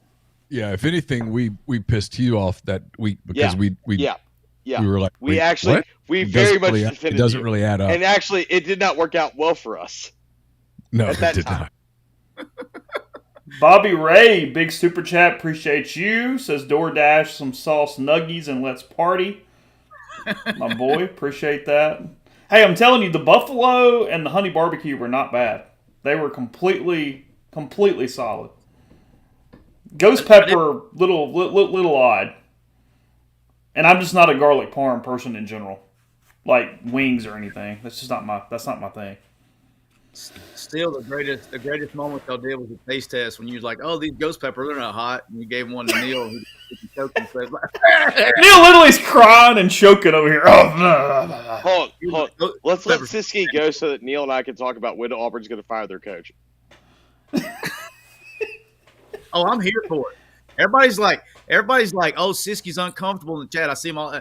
Siski's loving the shit out of this. I'm just sitting here listening. I'm just listening. I'm letting. Hey, Tyler, get it all. You not admit? Get it all Tyler, out. If they go, I'll say this: in your heart of hearts, if they go 3-9, do you really think he's getting year 3? I don't think they can afford to get rid of him. People are forgetting about this money. I tend to agree. Okay, but we did not think that A&M could afford to get rid of Jimbo. Well, Auburn's not A&M, boss. I can attest to that. They're not A&M. We own two different. Right, but hold up. Even A&M. Let's keep in mind, A&M was going to hire Mark Stoops, and then someone in the room goes, "Hey, we can get Mike Elko, who we think's a similar coach, but we have to pay half the price." What stops Auburn from doing the same thing? Well, Elko that deal's a little bit deeper than that. Elko had, because he was there, he had relationships with the right people that fought for him. Right, but Mark had relationships with people too. Yeah, but it wasn't not like Elko. Here's with the Auburn thing. It's ironic because it's the one thing he's always been pretty good at is the high school thing, and he's got a really good high school class coming in. They just got the kid that decommitted from Miami, I think. And the linebacker, I can't think of his name. Sure, a player that Ole Miss recruited the hell out of too. He's got all these kids lined up. Now, if they start going by the wayside, and the ass falls apart, and then they go, Neil, you'll never guess who started thinking like you did. Yeah. So here's my question. I got a serious question for you, Neil. Hold on 1 second. If that were to happen, like the class falls apart, they go 3-9. Like we do this all the time. Like Chase and I talk about this all the time. Tyler, you and I have started talking about this. It's losing a game in April is totally different than losing the actual game in October or November, right? When you do the paper versus emotion. Yeah, yep. Win, loss, loss. When you're doing it in April, you're like, well, yeah, Florida or Georgia or whatever, they've got a really good team. That's a tough spot, blah, blah, blah. When it happens in real life, the emotion kicks in. Like if you had told, this is why I think might be in trouble. If you had done the Auburn WL thing in May, you just said, all right, Cal at home. Everybody would have gone 4-0. Everybody would have gone W. You'd gone Arkansas at home. Everybody would have gone, they suck, W. If you had told them, well, guess what? You lost both of those games. They'd have been like, no way. No chance. And so now you got and now it's happened. And not only did they lose to Cal, but Cal kind of dominated them. And like, if Arkansas doesn't play with its food for basically the entire first half, it's a blowout. And so if you watch that game and then in the fourth quarter when you needed a stop, you couldn't get a stop. They just manhandled you. It was an Arkansas team that just a year ago, Auburn went to Fayetteville and beat the hell out of them. I mean, so it doesn't look right. And now his record through, 17 games is worse than Harson's was through 17 games. So you've got things that are starting to pile up on him, but what's saving him is a recruiting class. If the recruiting class falls apart, problems. All right, so here's my question. I'm curious, okay? Because I don't know of anybody that's actually had the money. Because we all know how they're getting recruits. Let's not act like, for sure. They also got money, right? For sure. And all right, so this is maybe the first time. Maybe Florida State may go through a little bit of this. I don't know because they're so portal heavy. But this may be the first time we've had a high school based recruiting that has money that struggled. do you think we'll see as much drop off? I'm asking. I don't know. I'm actually asking. If with the kids, do they give a shit about the momentum as much as they do about the money? I guess is my question. It's a great question, and I don't know the answer to it, but it's a great question, and it's certainly. I don't think you can. Here it is. What is September the 22nd now? Chase is like, yeah, it's the 22nd. Damn it. Yes. All day long. I mean, I don't think you can answer it on September the 22nd. I don't think the case is gotten to the jury yet. This would be my answer, Tyler. The money is fine right now. But what happens, money early is very different than money late. You and I both know this is true. If he goes 3-9, how is he going to have the money late? When it comes closing time, how is he going to be able to close? Because I watched this. This is where I'll defend Hugh. Hugh used to get this reputation of always just being this massive cheater. And I would always point out that this guy got beat on signing day more than anyone that I can think of that got accused of being a cheater. How is he going to have the money on signing day? Well, I mean, it goes back to and again, I agree with you, right? But yeah. from a business perspective, it goes back to the whole when it goes into Billy too. Like if you got $26 million to buy the guy out, why don't you buy some fucking players? You know what I mean? Like I get what you're saying. Absolutely, totally. But if you're gonna raise money for a buyout, you might as well fucking pay the players and be happy. Hey, I got right, but people don't do that. You see what I'm saying? I agree with you. Hey, by the way, I got an update. By the way, you know one school that hold on, whoa, Siski, what? I got an update you're gonna like, Jeffrey. This is gonna be right up your alley. Right, let's you might pour another glass of wine on this one. So I just got a text message from a coach that said Freeze had somebody filming me while I was on the sideline to make sure I was not wearing a headset and turned it in during that game. Had somebody filming me the whole game. Tyler, do you see why I get offended that you don't feel the same way that I do about him? And the SEC said, okay, we watched it. He did nothing wrong. Right. Tyler, you understand why I don't actually have this Freeze derangement syndrome. But on that one. My point is why do people that know him not feel the same way about him that I do? You know what's interesting? interesting? That's what actually drives me insane. I was watching, and I admit that I watched a good bit of it today, and I think it set football back a few years. But I watched Florida at Mississippi State. Oh God, gross! But if you watched it, compare the difference. The way that Napier, who's got a quarterback issue, he's got Graham Mertz, who he's invested in. He's got DJ Lagway, who they're trying to bring him along without throwing too much at him. And throughout the day today, I mean, they made mistakes, obviously, but you could tell there was a respect between Mertz and Napier. It was very evident. And Billy's not going to survive this season, obviously, but he's not the guy throwing his quarterback under the bus, and he's not throwing Lagway out there as, hey, this guy's going to be the great savior. He's trying to do this in a way that protects both quarterbacks and understanding that Lagway is this kid that has potentially a really high ceiling down the road. I just thought there was a notable difference in that and the way that gives them a chance at that position. And again, it's not a great chance, but it's a chance at that position to sort of navigate their way through this season a little bit. Maybe I'm seeing they've got a real question. Right, they got an open date. They get Central Florida. They have a chance over 14 days or so to kind of get a little momentum. I mean, they're going to struggle at Tennessee, but who isn't? Then they get Kentucky at home. They get an open date. I mean, look, he's given them a chance. He being Napier, with the way that he's handling the quarterback thing to maybe avoid just an absolute plane crash. And DJ's not ready.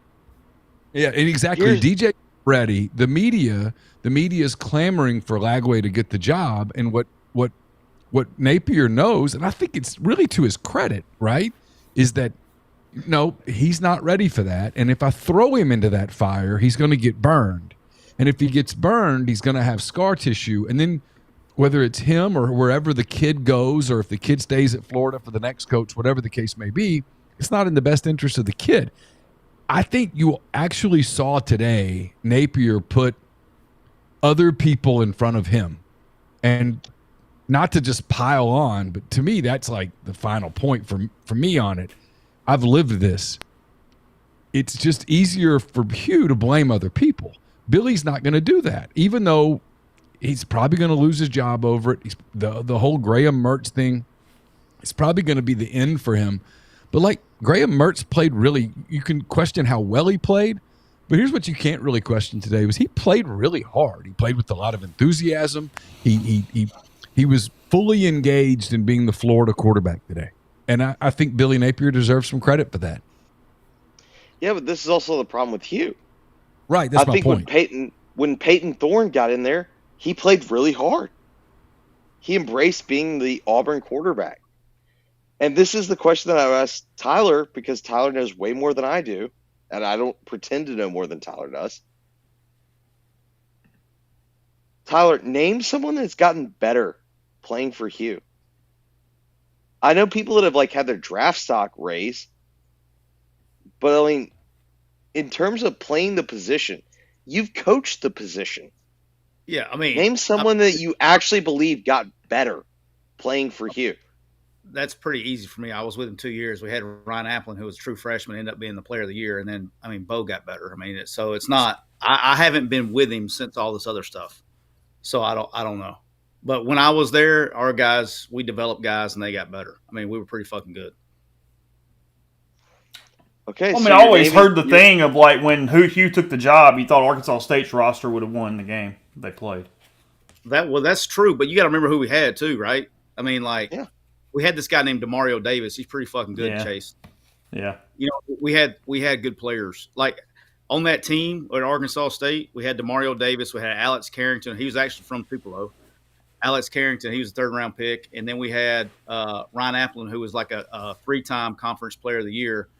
Oh, and then, by the way, we signed a kid named James Bradbury, who's a first-round pick and is a Pro Bowler for the Eagles. So we had good players. You know what I'm saying?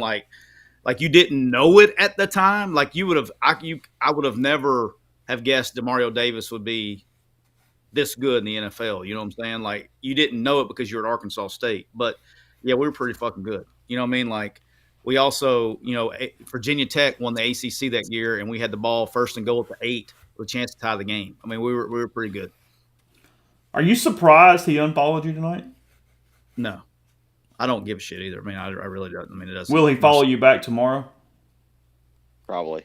I don't know. I mean, I just only if he needs him. Even the only reason I know is because I was looking at. I got a retweet or something in my feed, so I knew that obviously that's the follows and stuff. And I looked at it. This was like yesterday or day before yesterday, and then I just looked at it because I was looking at y'all were talking about if he was looking at stuff on social media, so I pulled up his profile.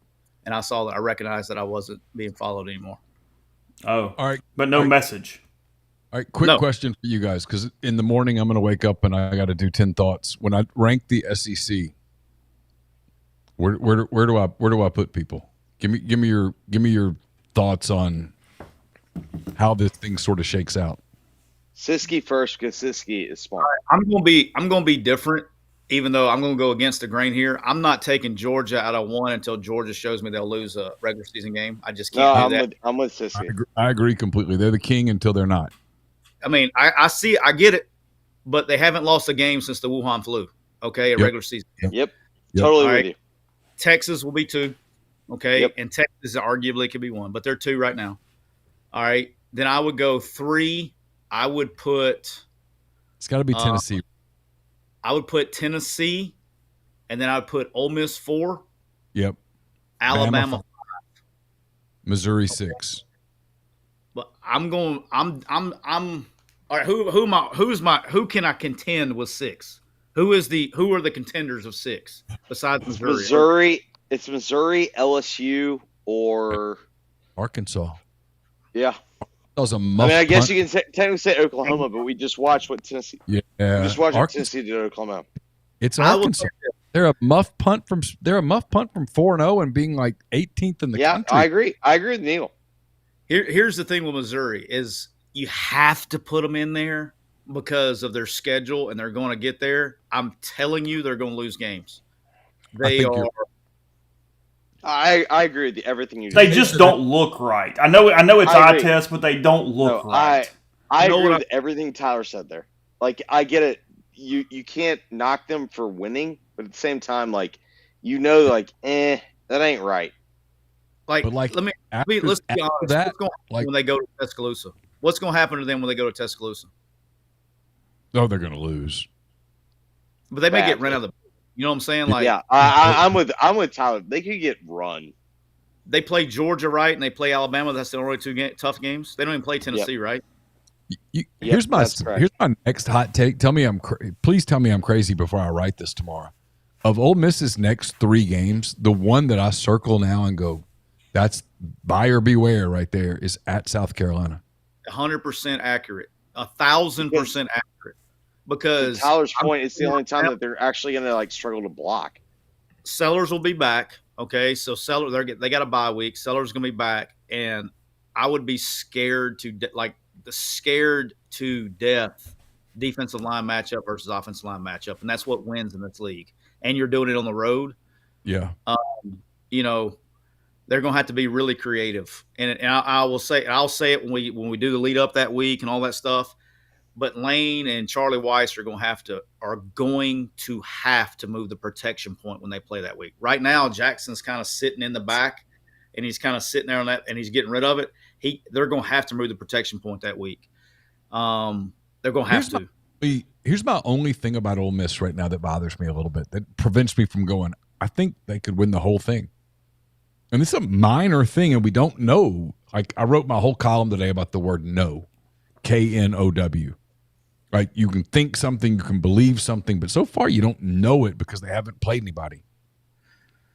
Can Ole Miss get that yard and a half on the ground when you know they're running it and they know they're running it and you have to run it and they're going to, by God, run it? Can they get that yard and a half? I don't know that they can't. I just don't know that they can yet against a good defense that goes, hey, we're gonna take it away from you. Well, and I know people go, well, it's not that simple because you're going to play action and you're going to do different things and whatnot. But you understand what I'm saying. There does come a point where sometimes you're running the ball, they know you're running the ball, and yet you still execute the running game. It's the one thing I haven't seen yet. Well, the thing that kind of like throws up some red flags for me, and again, this is just me doing it for a long time, is that they're playing Wake Forest, they're playing Georgia Southern and Furman and whoever the hell the other team was. Middle Tennessee. MTSU. And you're having to put gimmicky packages in the game to get that yard. Anytime they've needed the yard, they're having to put piggies and they're doing all this gimmicky shit, right?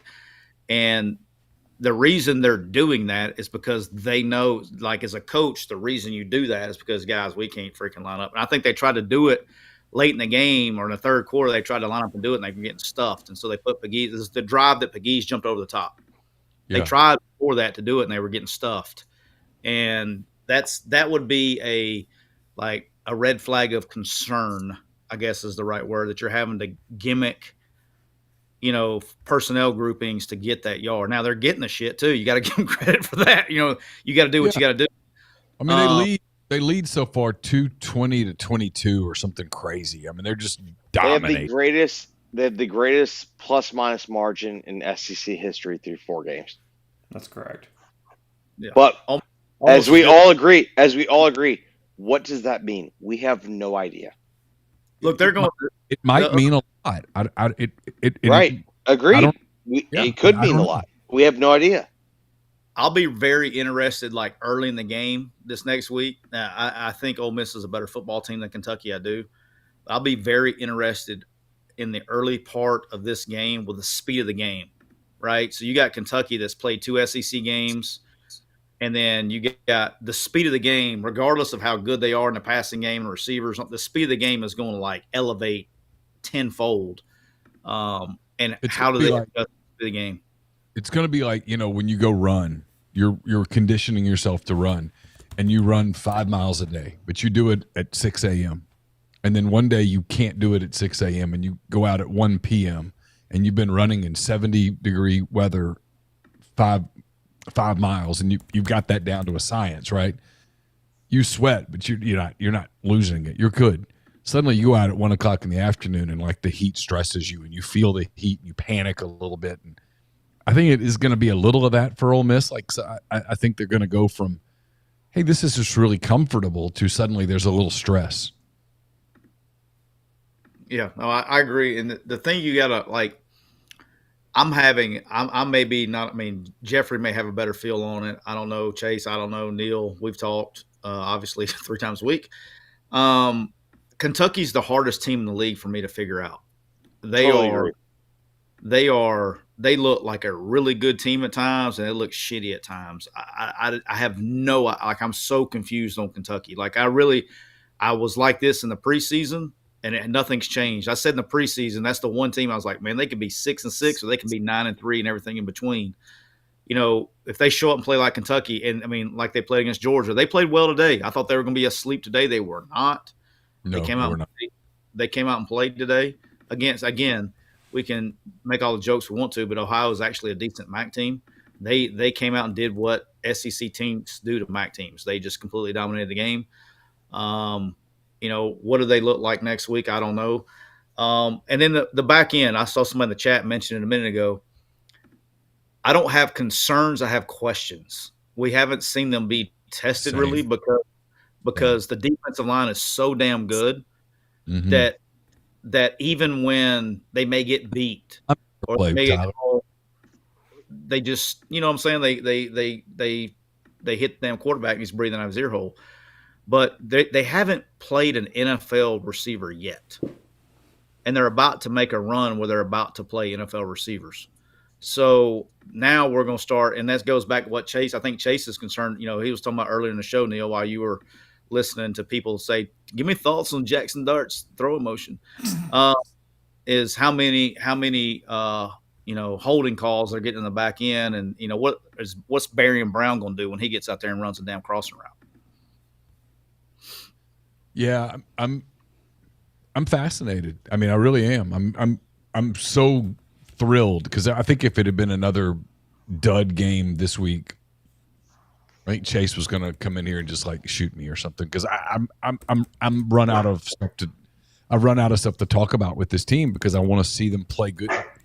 They're elite at defensive line. They're elite at quarterback. They're elite at wide receiver, and that trio is going to get you 80% of the way right there. It's the little stuff. It's where are you with the other things? And, and like I think I said it when I first started on the show before we went to the Bo stuff.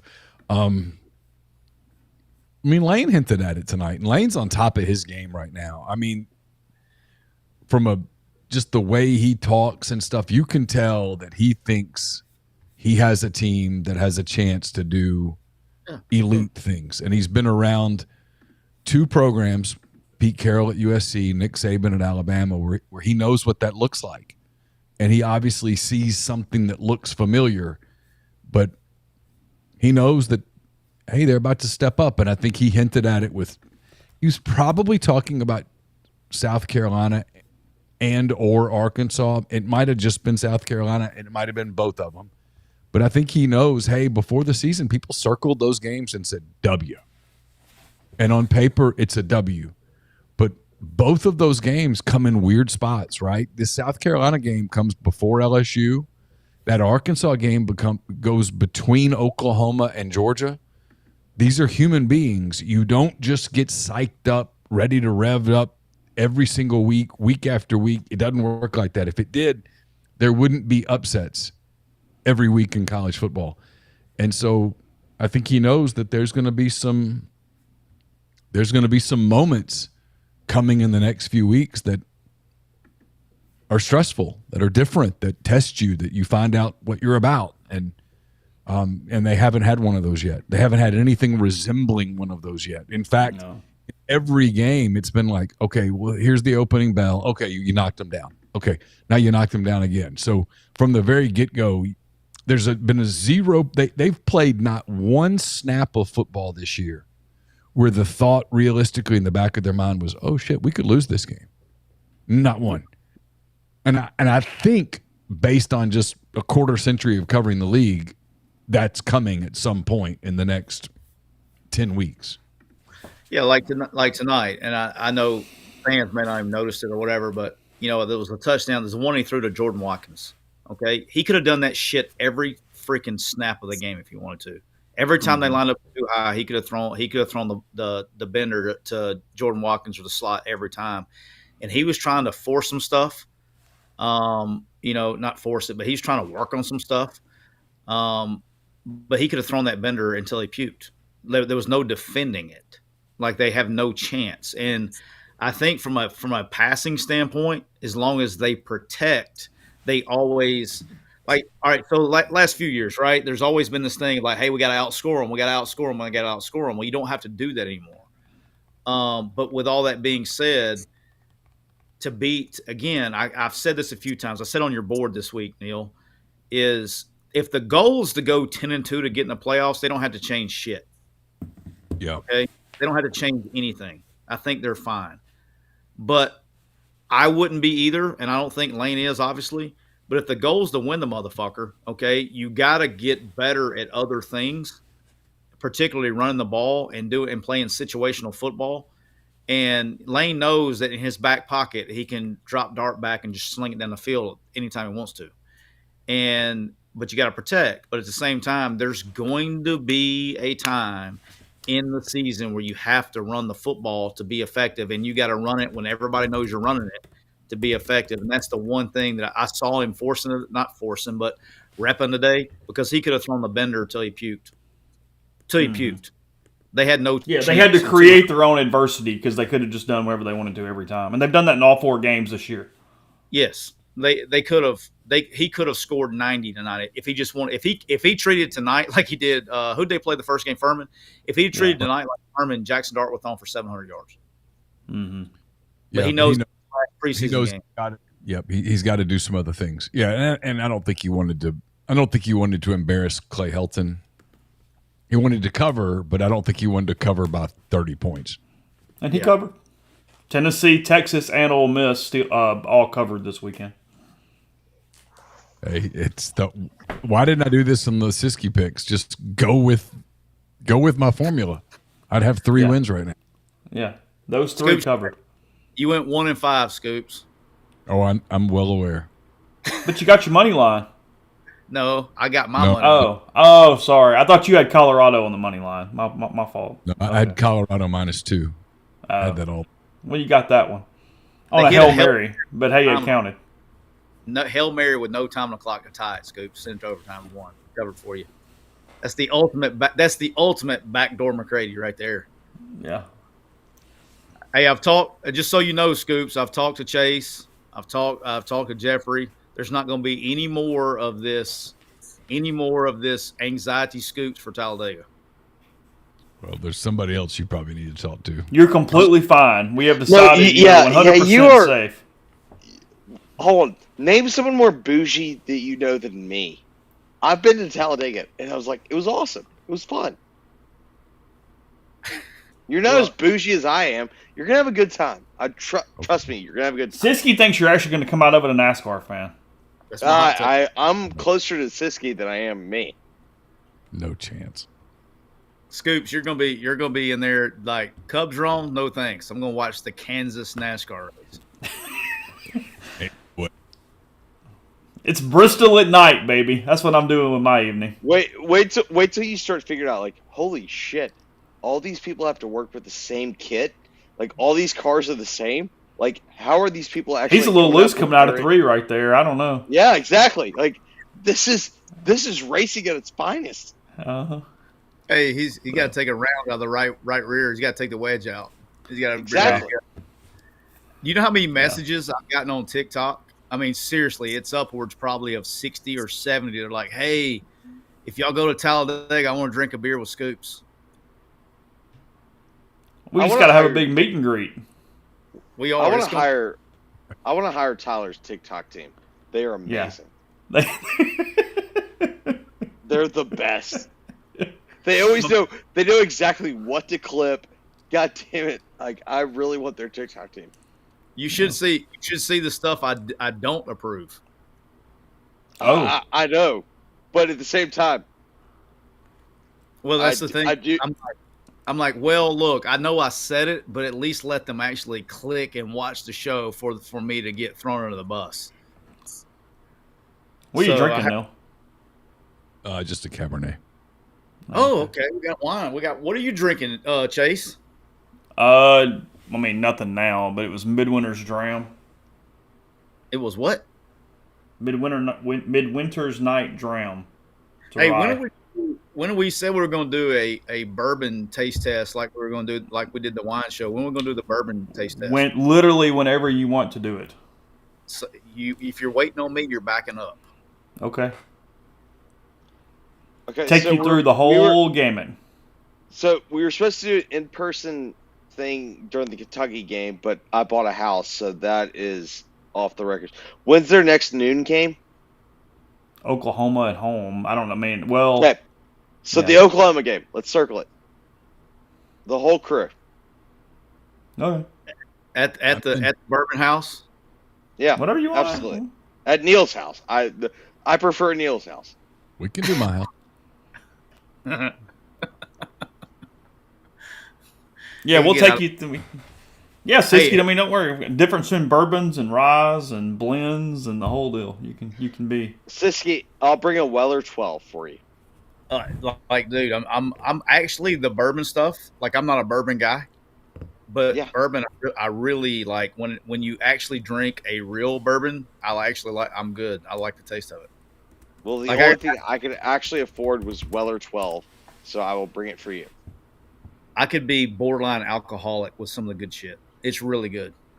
Yeah. Weller 12 is amazing. It is very good. So, all right. That was something tonight. That was all time tonight. That was all great. time.